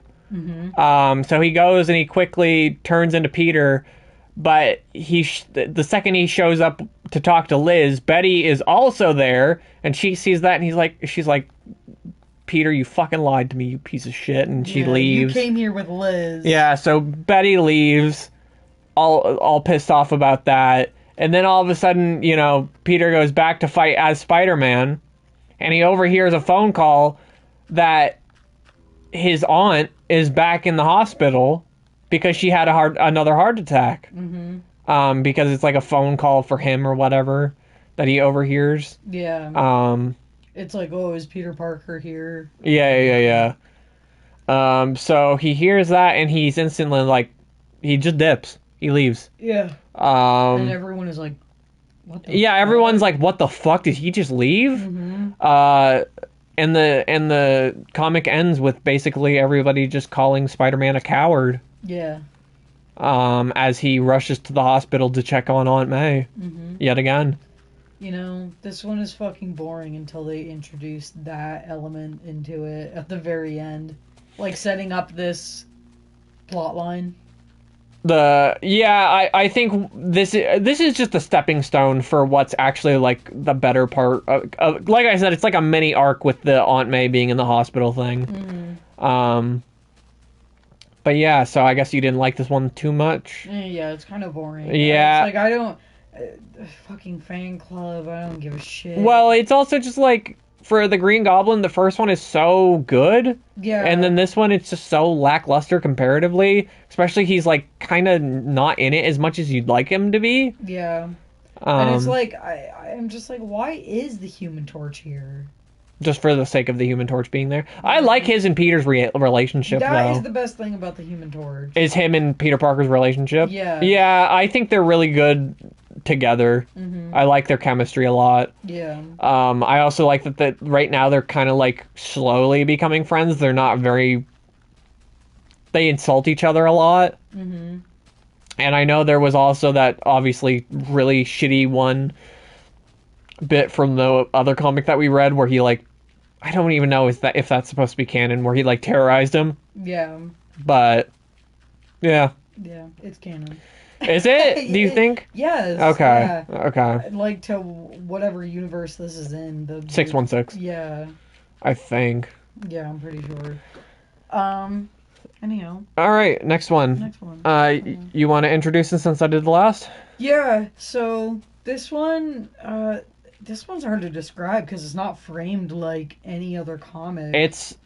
This is honestly, I gotta say, the best one besides the first Green Goblin one. Yeah, this is just a human interest story. Yeah, really. no, because spoiler alert, this is the first ever Marvel comic with no fighting in it. There's no fights in this one because it's all about Peter Parker avoiding being Spider-Man so that he can stay with Aunt May and take care of her instead. Yeah. I think we kind of just, we don't have to go plot point by plot point. Yeah. Just because this one's very different. But what happens is everybody, including like the Avengers and shit, are like, oh, that's really disappointing. Well, yeah, they show Daredevil, someone who's met Spider-Man before, and he's like, what the fuck? I don't know Spider-Man to do this. Like, what is going on? Yeah, he's like, did I calculate him? Yeah, and we even see, like, you know, the Fantastic Four and Human Torch, and he's like, I don't even know why he left, you know? Yeah. And J. Jonah, of course, has the biggest scoop that Spider-Man yeah, he's bumped out of this fight. Yeah, he's fucking rolling in riches. Mm-hmm. At school, everybody hates Spider-Man except for Flash. Flash is like fucking holding out. He's dick riding till the sun comes up. Yes. Hardcore. He's like, you guys don't even know. Spider-Man's gonna bounce back from this. You fuckers are just gonna be. He's you're like, there was a reason he left. Yeah, and everybody's calling him stupid and everything. Yeah. That's why he and Liz are fighting during this. Well, yeah. Yeah. But also he's like having problems with Betty because Betty's like, oh. Yeah, Betty's not talking to him because she thinks he's like cheating on him, I guess. With Liz. Technically. Yeah, because of what happened in the last comic. Yeah. And really, it's just like all he does as Spider-Man is to go and try like sell his webs and stuff. Because he's running out of money. Yeah, he needs money for Aunt May's medication. Because he can't sell pictures to J. Jonah because he doesn't want him anymore because Spider-Man's obviously disgraced. Mm-hmm. And so it's just like this. Oh, that was a bit loud whistle. Jesus. No, it's just this thing where like he accidentally encounters Sandman and he fucking runs away from Sandman. Oh yeah, Sandman has like created he's like come back out of hiding and he's hired the enforcers and he's like become a new gang leader. Yeah. Basically now. Yeah. And it like him running away from Sandman, everybody's like, oh, it just confirmed it, like that he ran away from Sandman. Spider-Man's done. Yeah. Yeah. There's like really good shots where he's like hiding in trash behind Sandman and stuff like that. Mm-hmm. I think it's really good. But it leads to like Johnny Storm has seen so much he's like, no, this isn't right. Something's going on. So he goes out and he writes a big message in the sky with his flames and he's like, Spider-Man, please meet me at the Statue of Liberty. Yeah, at the Statue of Liberty so we can discuss things. And Spider-Man obviously goes. I can't remember. Does it even really go anywhere? No, it doesn't go anywhere. Spider-Man's just like... Because Spider-Man doesn't even show up. Does he not? No, he doesn't. I thought he does. No, he doesn't. Damn, what a bastard. I know. Torch is just left there. He's like, I don't know. I don't know. Yeah. And then what happens is Flash pulls a stupid stunt where he's like, if I dress up as Spider-Man and I try to fight crime, then Spider-Man will come and save me. Yeah. Because I believe in him. And Spider-Man doesn't come and save him. And Yeah, he gets the shit kicked out of him. He like tries to stop robbers, and they fucking kick him to death. Yeah, but he's still like fucking loyal to Spider-Man. Yeah. After that. Yeah. That's actually pretty good so far. But yeah, and then at the end, what happens is Aunt May goes like, "Oh, Parkers don't give up. Like, I'm gonna get through this illness just fine." Yeah, because the whole thing, it's been like Peter just fucking stressing out about Aunt May, like, making it through this, and he's like giving up on being Spider-Man, obviously, and all this. But Aunt May, hearing him whine for the fucking 30,000th time, she's like, "We don't give up. We're Parkers. People think that we're weak, but we aren't." And he's like, "Oh, fuck, you're right. You're right, I'm Spider-Man." Yeah, so he goes. Yeah, he goes out and he's gonna get his fucking revenge. His Spidey's revenge. He's gonna kill Sam. Yeah, no, and then this next issue is also honestly 18 and 19 are just as good as each other. Yeah. Because this is 19 now, right? Yes. Yep. Because now is fucking just this whole comic is Spider-Man just kicking ass. This whole comic. They make up for you not seeing a single fight in the last one, and this whole one is just Spider-Man kicking criminals to the curb. Mm-hmm. It's awesome. It just starts out, he's fucking... Hey. What? What? Do you have something? Say something. No, look. Yeah? Yeah, I just love that frame. Okay. Yeah. Well, you can talk about the frame here. Hold on. So it starts out, Spider-Man's kicking the shit out of some random bank robbers just because he just needs to showcase that he's back. Yeah, he's back, baby. And, go ahead and talk about your frame. J. Jonah hears the news, and his face morphs into a fucking gargoyle snarl. Because he's upset, because he was like, Spider-Man is never coming back. And then he's back. Yeah. And he was really happy before, and it was a joke like, oh, he's an even worse boss, because he's, like, happy. Yeah. But, I think my aux is coming out really well. Not to fucking sidetrack, but I'm fucking kicking ass right now. Just want it to be known. Okay. But yeah, so what happens is the enforcers, the plan is the enforcers capture the Human Torch to A, get him out of the way, B, like use him as bait for Spider-Man. Yeah, they trap him in this like another airtight thing. Yeah. They have those a lot. They had that in issue 3, the one with the Tinkerer as well. Yes. Yeah. Very, very weird that they're like obsessed with trapping people in fucking like compressed air glass like cases. Yeah. But Spider-Man goes and kicks the ass of the enforcer. Yeah, he just instantly shows up and starts beating the ass. Like I said, it's just like there's not much to describe because he's just kicking ass this whole comic. Betty has a new boy toy. Oh yeah, we meet.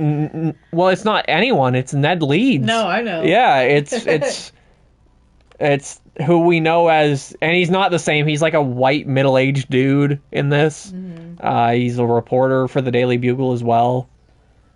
Oh, bless you. Bless you. Oh, thank you. Holy. Oh, that hurt my tummy muscles. You okay? Yeah. Okay. We good. All right. But yeah, he's like taking Betty out to dinner and shit. And the thing is like, Peter kind of doesn't give a shit. Well, I think it's supposed to be that he's like, after the whole Spider-Man shenanigan, he's just like kind of fine with it. He kind of shows, because like later on, it's not a big deal. Like in the next one, Ned leaves instantly for like 6 months. Yeah. You know what I mean? And he's kind of like, oh, thank Christ he's gone. Yeah. So fuck Betty. Yeah, so I can fuck Betty. Yeah. Um, and then, he just fucking rescues the Human Torch. yeah, how does he beat the Sandman? I can't remember. I'm trying to remember. Oh no! What happens is he doesn't beat him. He just tires him out so much that the Sandman escapes and then gets caught by the cops. Oh, yes. Remember? Because he, like, the enforcers show up and distract him so badly that him and Johnny have to team up to, like, fight. Yeah. Yeah. And they fuck up because they're, like, not coordinated. Oh, yeah, they, like, Spider-Man accidentally traps Johnny in, like, a bunch of his webbing and stuff. Yeah. Yeah. But yeah, we get to the end of the comic. J. Jonah's embarrassed. Peter has new pictures. And it seems all is well, except that Betty has a new boy toy. Yeah. No, it's really good. Like I said, it's a shame that we can't really explain it better just because... It's a lot of fighting. It's just so much fighting, yeah. Yeah. But it's very, very good either way. Okay. Now we got Spider-Man fights the accordion. Yeah, we're on the last one. Yep, last one. Last one, everybody. So, Spider-Man. This is actually going terrible now. Spider-Man number 20. Yep. Scorpion. Scorpion. Do you want to lead it or me? You.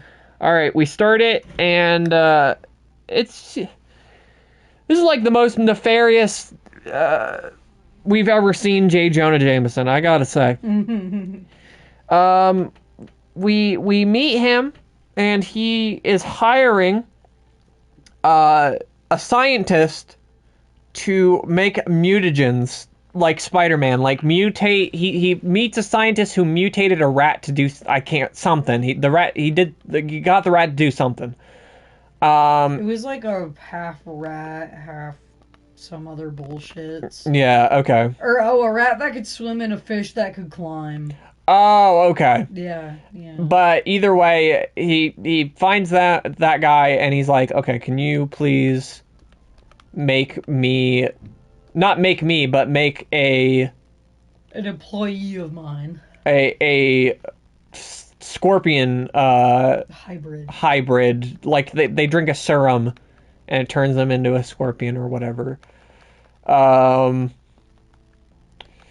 obviously, it's just crazy because fucking J. Jonah pays $10,000 to both of these people. He's paying $20,000 so that he can create someone that's going to be stronger than Spider-Man. There he is. There's my ox. I love that. Why are his feet backwards? Because I made him backwards. I freaking love that. Yeah, we'll just leave him like that. Okay. You fucked him up. He's living in hell. He looks pretty happy. Alright, we'll just stare at Ox while we talk about this last one then. Okay. But... You were saying it's fucked up, though, that he pays all this money. Yeah, I was saying 1965 or whatever. 64. 64, he's paying $20,000 just to... And, like, the thing is, he's not even doing it to make, like, a supervillain. They don't even explain why that he's doing it, really. He's doing it just so someone can beat Spider-Man. Yeah, but obviously, he turns this guy into the Scorpion, and he becomes evil, like, instantly. Yeah. And J. Jonah Jameson's like, what the fuck did I just do? I'm gonna be so embarrassed again. And it's like, what did you think was gonna happen? Because off fucking, like, somewhere else, the scientist has, like, an epiphany where he's like, oh, the Scorpion's gonna overcome his brain and he's not gonna be able to tell the difference between right and wrong. Mm-hmm. So he crafts, like, a formula that he needs to give to him. To be unscorpionized. And I gotta say, the Scorpion makes some of the fucking funniest faces I have ever seen in a comic. Ever. He really does. He is so fucking funny. Mm-hmm. I just wanted to say that because I kept laughing every single time I saw him.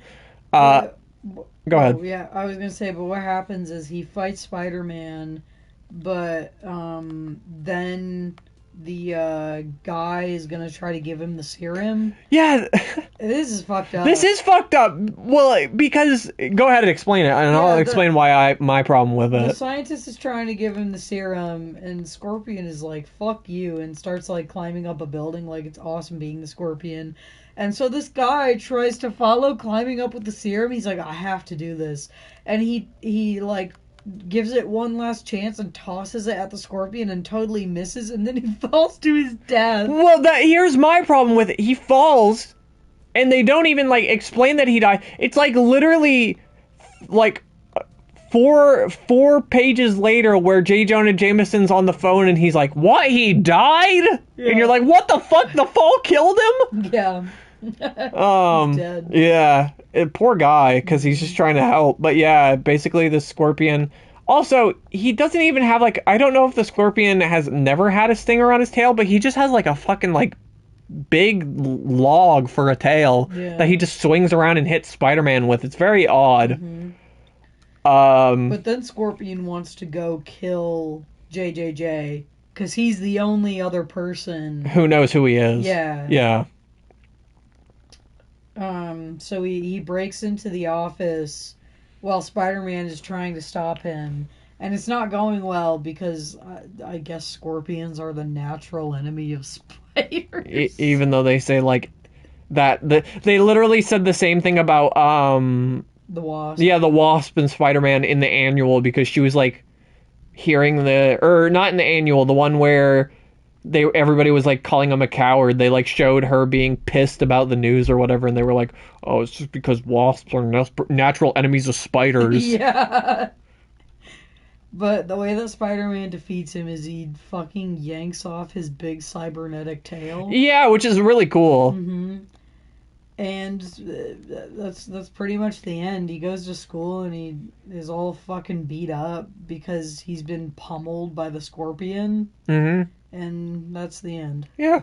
What do you think of that one? I thought it was a good introduction to the Scorpion. I like the Scorpion a lot more than I honestly thought I would. Yeah, I liked it. I think I think at some point, maybe not this one because we haven't thought about it, we should do a ranking of what the best villain introduction is. Yeah, we should. I think the best one so far is probably the Green Goblin. Mm-hmm. That one's really good, but what would you say?